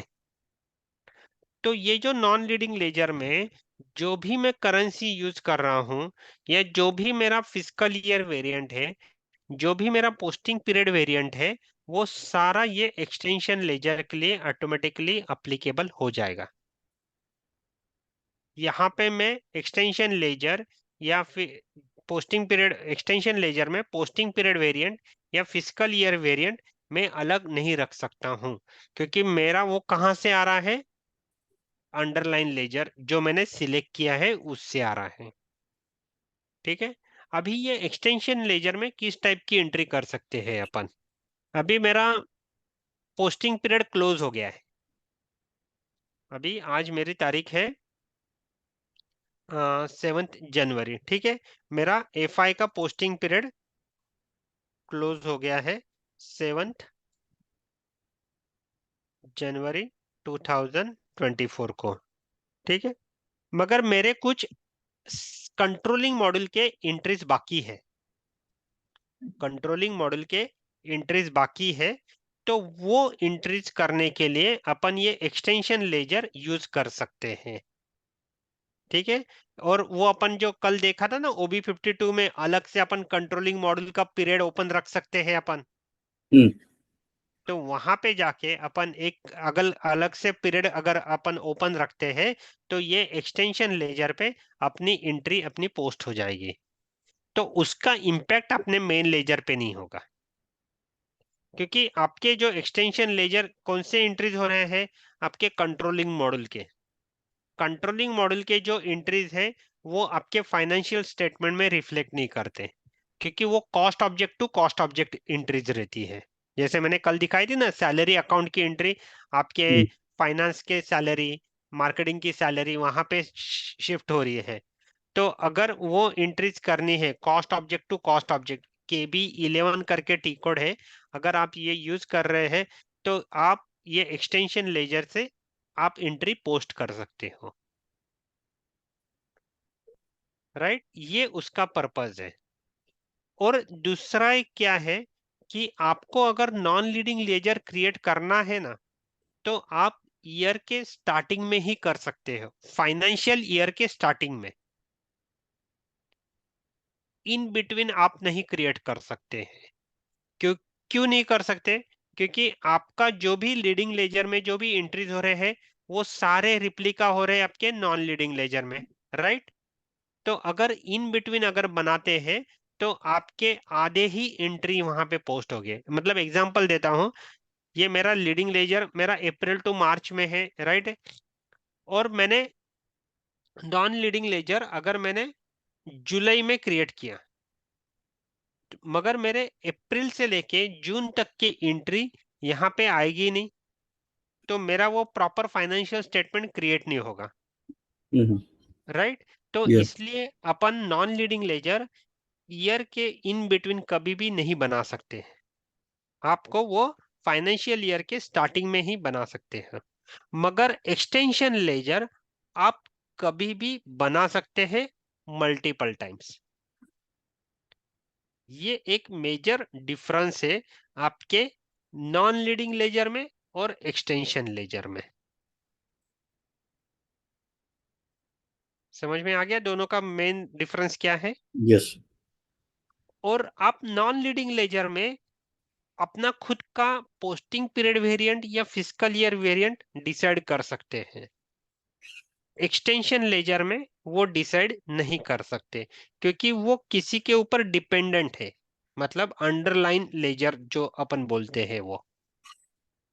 राइट, जैसे मैंने यहाँ पे HYA सिलेक्ट किया, अंडरलाइन लेजर, मतलब जो मैंने लेजर सिलेक्ट किया है उसका जो फिस्कल ईयर वेरिएंट है या पोस्टिंग पीरियड वेरिएंट है वो उसके लिए अप्लीकेबल हो जाएगा।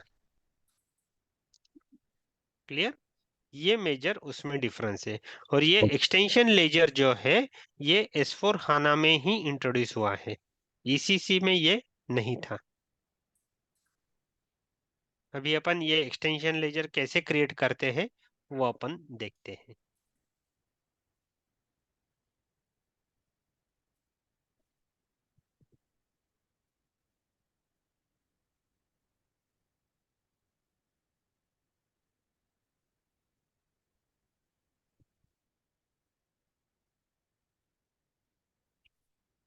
न्यू एंट्रीज में क्या है, मैं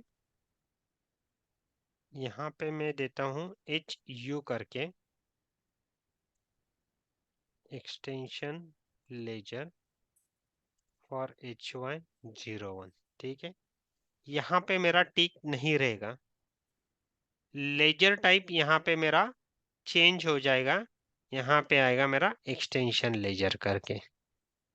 ठीक है, एक्सटेंशन लेजर टाइप जो है मेरा सेम रहेगा, स्टैंडर्ड जनरल एंट्रीज करके ही रहेगा।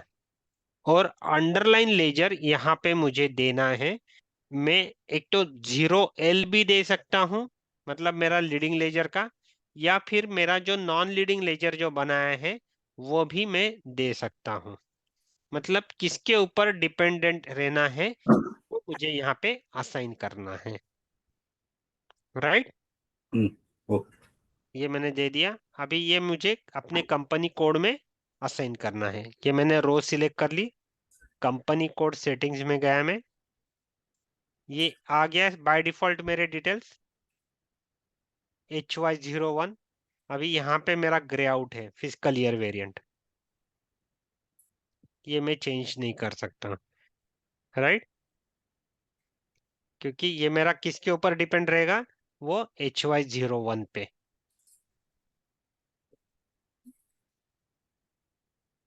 और ये मेरा पोस्टिंग पीरियड वेरिएंट आप चेंज कर सकते हैं। इसके कारण आप वो जो OB52 कल का जो टी कोड देखा था ना हम्म यहाँ पे, मतलब अभी मैंने यहाँ पे अलग दिया।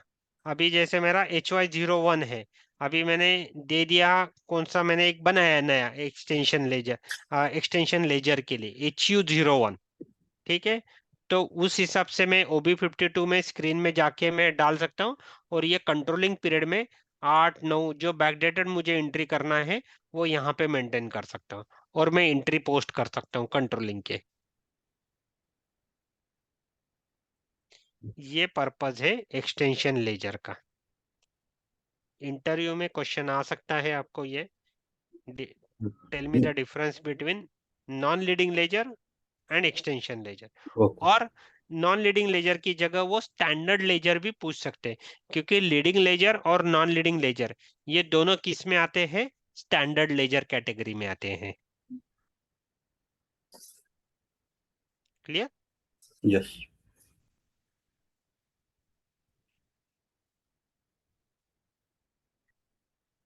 यहाँ पे आपका जो अंडरलाइन लेजर का जो एक अकाउंटिंग प्रिंसिपल है वही यहाँ पे आपका असाइन होगा।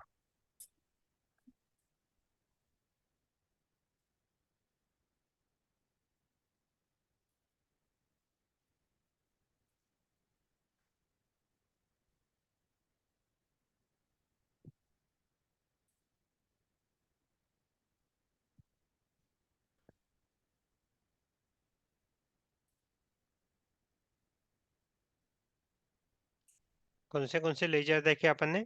मेन लेजर मतलब कौन सा, leading ledger, non leading and extension में नॉन लीडिंग लेजर, एंड ये एक्सटेंशन लेजर। ठीक है, अभी इसकी करेंसी कैसे बनाते हैं ये अपन देखते हैं।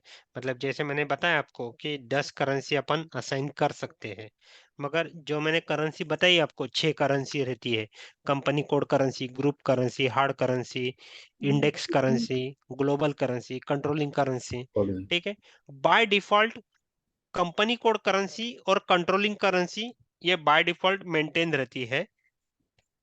उसके अलावा आप 8 करेंसी आप क्रिएट कर सकते हैं। ठीक है, वो करेंसी कैसे बनाते हैं वो अभी अपन देखते हैं, और वो कैसे मैप करते हैं अपन नॉन लीडिंग लेजर में मैप कर देंगे वो करेंसी।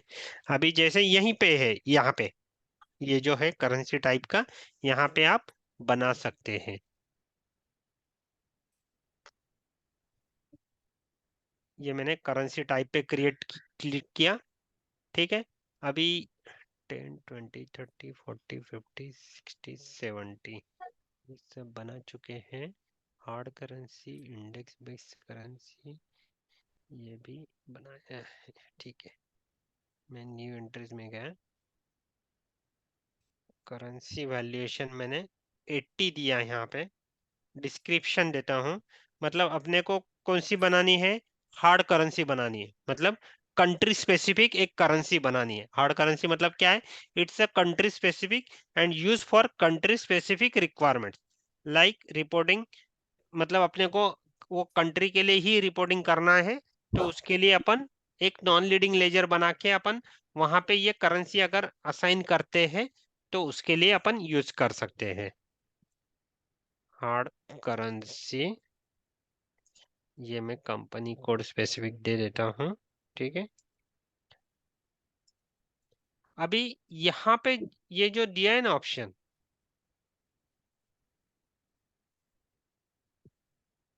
आपको ये करेंसी जो है कंपनी कोड स्पेसिफिक रखनी है या ग्लोबली रखनी है। अगर आप यहाँ पे कंपनी कोड सिलेक्ट करते हैं तो आप वो कंपनी कोड स्पेसिफिक रख सकते हो। अगर आपने ये अनटिक रखा तो वो करेंसी ग्लोबली करेंसी के लिए आपको वहां पे मैप करनी पड़ेगी। ये दोनों में डिफरेंस है। ये मैं सेव करता हूँ, मतलब अभी अगर मैं कंपनी कोड स्पेसिफिक अगर सिलेक्ट करूंगा तो मेरे को यहाँ पे जाके वो कंपनी कोड में मेंटेन करनी पड़ेगी।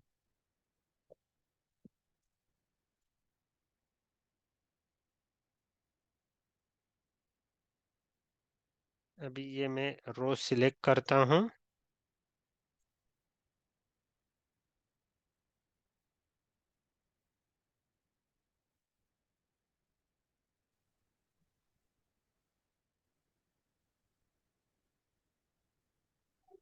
कंपनी कोड कौन सी है अपनी?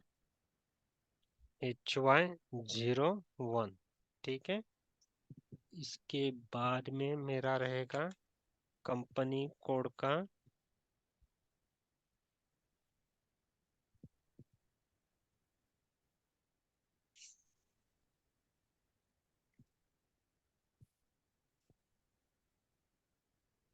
अपनी जो कंपनी कोड करेंसी कौन सी है?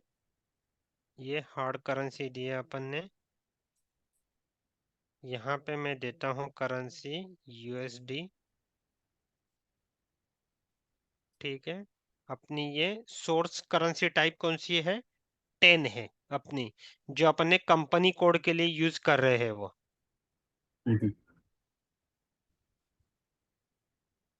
और यहाँ पे आपको एक्सचेंज रेट टाइप, यहाँ पे एम रहेगा आपका ये standard translation at average rate. मतलब ये मैं क्या दे रहा हूँ कि जब मेरा ये इंडियन करेंसी से मेरा ये जो हार्ड करेंसी 80 में जब मेरा ट्रांसफर होगा, तो एम करके जो टाइप है, मतलब जब मैं एक्सचेंज रेट मेंटेन करूंगा, एक डॉलर के अगेंस्ट मेरा 83 रुपीज जैसे चल रहा है, तो वहां पे मुझे एक्सचेंज रेट टाइप मेंटेन करना पड़ता है। तो वो एम यूज करते हैं अपन, MG। जी मतलब क्या है? बैंक बाइंग रेट है। ये क्या है? बी मतलब बैंक सेलिंग रेट है। मगर ये जो एम क्या है? एवरेज रेट है। ये जो MGBP और ये आई, ये जो है, ये स्टैंडर्ड SAP ने प्रोविजन की है, वो सारे हैं। तो अपन जो यूज करते हैं वो एम है। और यहाँ पे डेट पूछा गया है, डॉक्यूमेंट डेट, पोस्टिंग डेट और ट्रांसलेशन डेट। मतलब आप जब अकाउंटिंग एंट्री क्रिएट करते हैं, तो आप ये सारे डेट आपकी रहती है अकाउंटिंग एंट्री में। ओके। डॉक्यूमेंट डेट मतलब क्या रहता है कि एग्जांपल लो कि आज 7 तारीख है, और आज मैं एक वेंडर का इनवॉइस पोस्ट करने जा रहा हूँ, ठीक है। मगर मुझे वो इनवॉइस जो है 2 दिन पहले आया है। मतलब कब आया? 5 तारीख को आया है। मगर मैं आज पोस्ट करने जा रहा हूँ, तो मैं डॉक्यूमेंट डेट क्या डालूंगा? 5 तारीख डालूंगा। पोस्टिंग डेट क्या रहती है? जिस दिन मैं एंट्री कर रहा हूँ, मतलब आज के डेट में मैं एंट्री कर रहा हूं, तो आज की 7 जनवरी में ये डेट डालूंगा पोस्टिंग डेट करके। और फिर ये ट्रांसलेशन डेट, अगर मैंने ये ट्रांसलेशन डेट सिलेक्ट कर लिया, तो मेरा जो अभी यहाँ पे ट्रांसलेशन डेट मेरी है 6 तारीख में डालता हूँ। मैं ये एक्सेल पे दिखाता हूँ, तो इजी हो जाएगा अंडरस्टैंडिंग के लिए।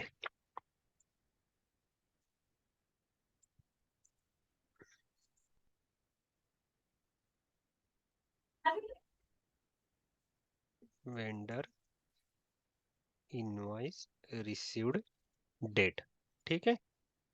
ये पोस्टिंग डेट है, ये मेरी क्या डाल रहा हूँ मैं? 7/1/2024। तो एक्चुअल एंट्री डेट, ठीक है। और ये मेरी ट्रांसलेशन डेट, ये मैं डाल रहा हूँ 6 जनवरी 2024, ठीक है। मतलब ये डेट मेरी कौन सी रहेगी?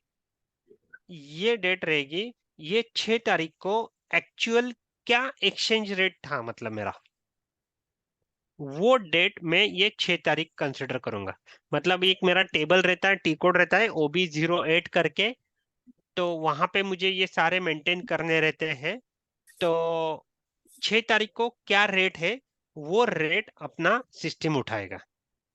तो यहाँ पे मैंने दे दिया ट्रांसलेशन डेट। अगर आप पोस्टिंग डेट डालते हैं, तो पोस्टिंग डेट क्या डाल रहा हूं मैं? 7 तारीख डाल रहा हूँ, ठीक है। तो 7 तारीख में क्या रेट मैंने मेंटेन किया है वो टेबल में, तो वो रेट सिस्टम पिक करेगी। अगर मैं डॉक्यूमेंट डेट डाल दूंगा, तो 5 तारीख को क्या रेट मेंटेन किया है, वो डेट सिस्टम पिक करेगी। तो ये डेट का ये पर्पज है। क्लियर? यस। ये मैं ट्रांसलेशन डेट करके सिलेक्ट करता हूं।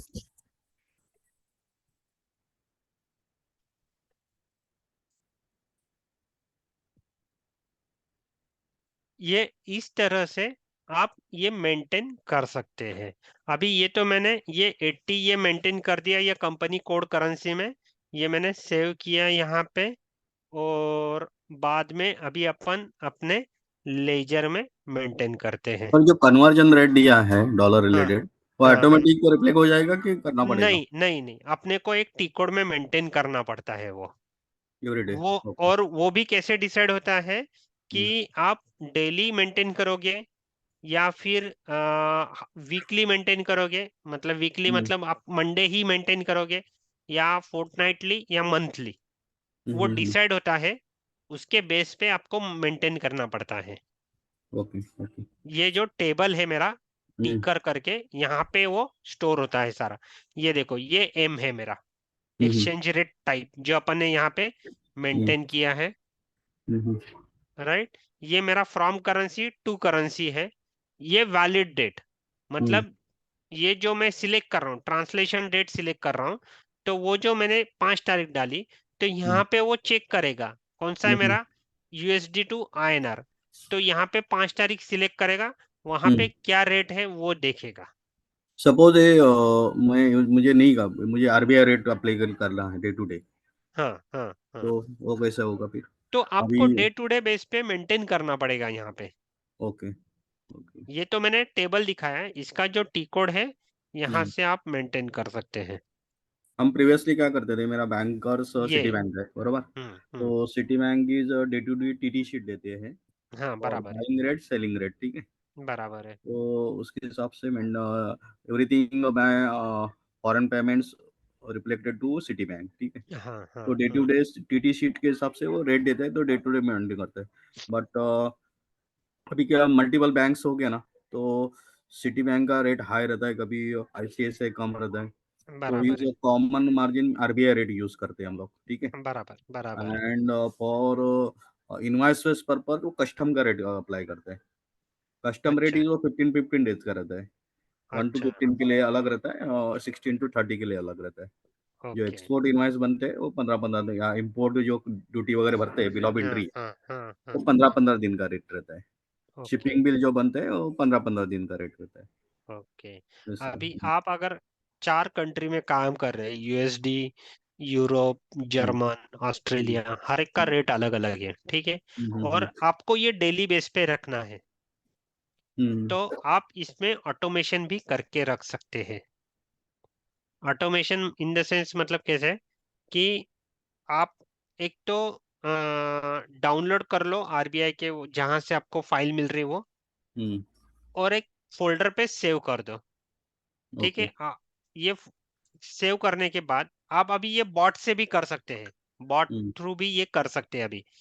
नहीं, अभी हम लोग ने क्या किया, थर्ड पार्टी कंसल्टेंसी ग्रीनबैक हाँ हाँ हाँ। एडवाइजरी, तो वो ग्रीनबैक प्रोवाइड एडवाइजरी करते एवरीडे होंगे। देती है, हाँ, यस हाँ, यस यस। तो वो अगर प्रोवाइड कर रहे हैं, तो वो एक एसएफटीपी फोल्डर, मतलब जैसे अपना आईपीज रहता है, तो वहां पे अगर अपन ने डे टू डे बेसिस पे वो उन्होंने दे दी फाइल, तो वहां से अपन एसएपी में शेड्यूलर लगा सकते हैं कि मेरा सुबह 8 बजे एक शेड्यूलर ट्रिगर होगा ये टी कोड का।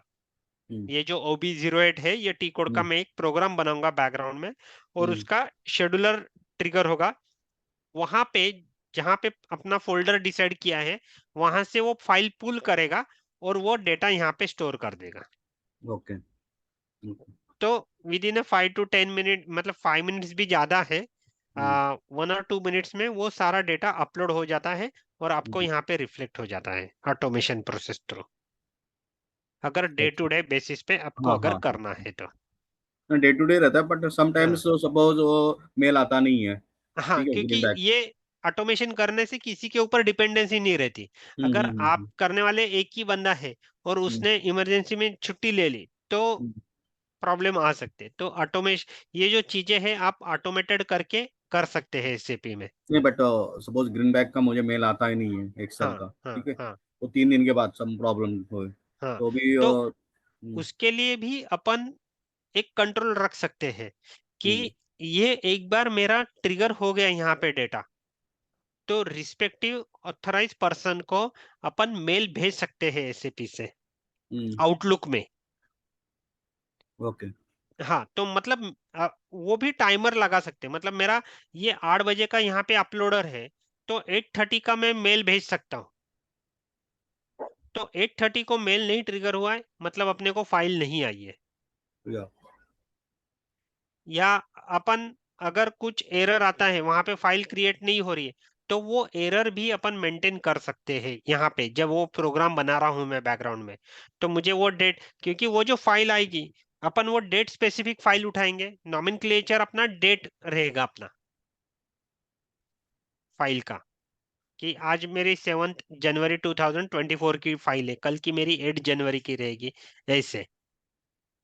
तो वो एरर भी कैप्चर कर सकते हैं अपन ऑटोमेशन में। ये पूरा मतलब कस्टमाइजेशन में आता है ये पूरा पार्ट। तो ओके हाँ, एबेपर के हेल्प से अपन कर सकते हैं ये। ओके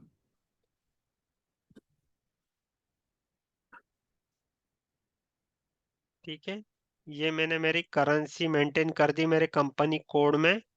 अभी मैं जाता हूँ अपने इसमें, नॉन लीडिंग लेजर में। ठीक है, यहाँ पे मैंने ऐड करनी है मुझे करेंसी। ये मैंने करेंसी यहाँ पे से ऐड का साइन किया मैंने। ठीक है, यहाँ पे मैं ड्रॉप डाउन में, ये आ गई मेरी हार्ड करेंसी यहाँ पे।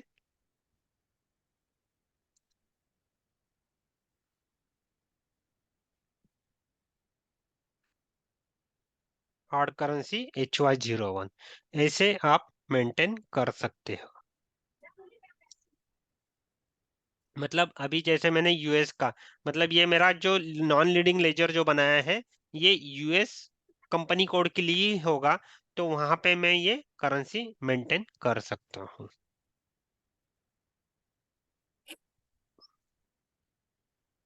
ये मैं सेव कर रहा हूँ। अपन ने यहाँ पे अकाउंटिंग प्रिंसिपल भी इसको यूएस गैप का ही दिया है, तो अपन ऐसे अलग अलग लेजर बना के लेजर में अपन करेंसी मेंटेन कर सकते हैं। अभी ये फैसिलिटी S4 HANA में अवेलेबल है, जो ECC में नहीं थी। कहाँ है HY?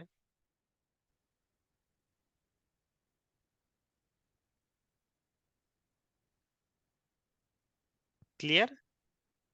या ये हो गया मेरे लेजर टाइप,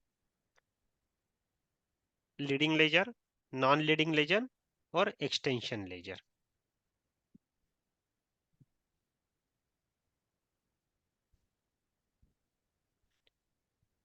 अभी आगे का अपन चालू नहीं करते हैं, क्योंकि वो आधा ही रहेगा फिर।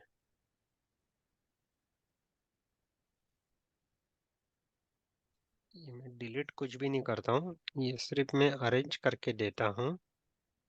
तो आप अगर एक्सेल देखोगे,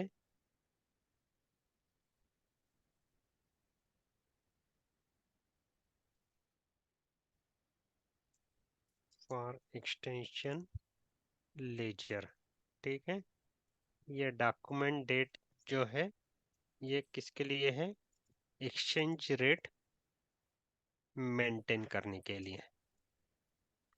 ठीक है, ये ECC में था, ये है S4 HANA में चेंजेस। ठीक है, 3 करेंसी अपन कर सकते थे, यहाँ पे 10 करेंसी है। करेंसी का टाइप भी मैं यहाँ पे लिख के देता हूँ, वो तो मैं भेजता हूँ। वो तो एक रहती है अपनी कंपनी कोड करेंसी, ठीक है, बाद में है अपनी ग्रुप करेंसी, हार्ड करेंसी और इंडेक्स करेंसी। ठीक है, एक है ग्लोबल करेंसी, बाद में अपनी आएगी कंट्रोलिंग एरिया करेंसी।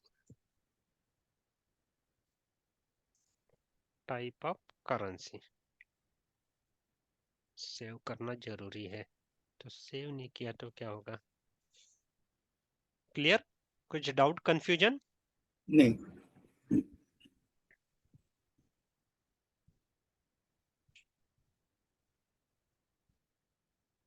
प्रैक्टिस चालू कर दो। या और है ना, मतलब जो भी डाउट्स है, मतलब क्योंकि अगर गैप पड़ जाएगा ना तो भूल जाओगे कि क्या कैसे मेंटेन करना है, कैसे करना है करके, वो कि पर्पस वगैरह सब चीज। ठीक है, ये चीजें मैं आपको शेयर कर देता हूँ, क्या क्या करेंसी की definition, operating current chart of account की डेफिनेशन। ठीक है, ग्रुप चार्ट ऑफ अकाउंट। अगर आप ये जो types of chart of account है ना, वो इंटरव्यू में पूछा जा सकता है कि types of, tell me the types of chart of accounts. फिर आपको वो 3 बताने हैं और वो एक्सप्लेन भी करना है, वो भी आंसर में एक्सपेक्टेशंस है उसमें, कि ऑपरेटिंग चार्ट ऑफ अकाउंट क्या होता है, ग्रुप चार्ट ऑफ अकाउंट क्या होता है, करेंसी चार्ट ऑफ अकाउंट क्या होता है। ठीक है, और ये तो लेजर के, इसमें तो मेन डिफरेंस मतलब नॉन लीडिंग लेजर और एक्सटेंशन लेजर, ये डिफरेंस पूछा जाता है, क्योंकि ये दोनों आपके स्टैंडर्ड लेजर है। ये स्टैंडर्ड लेजर करके है, और ये आपका आएगा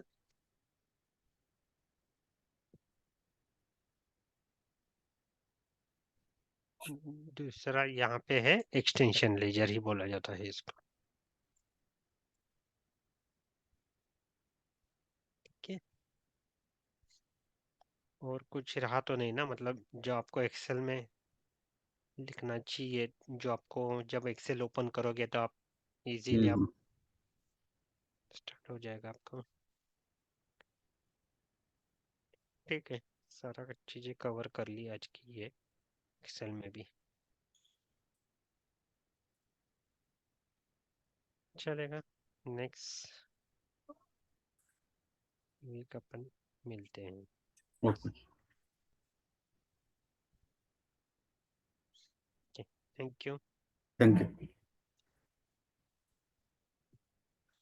हेलो राजेंद्र।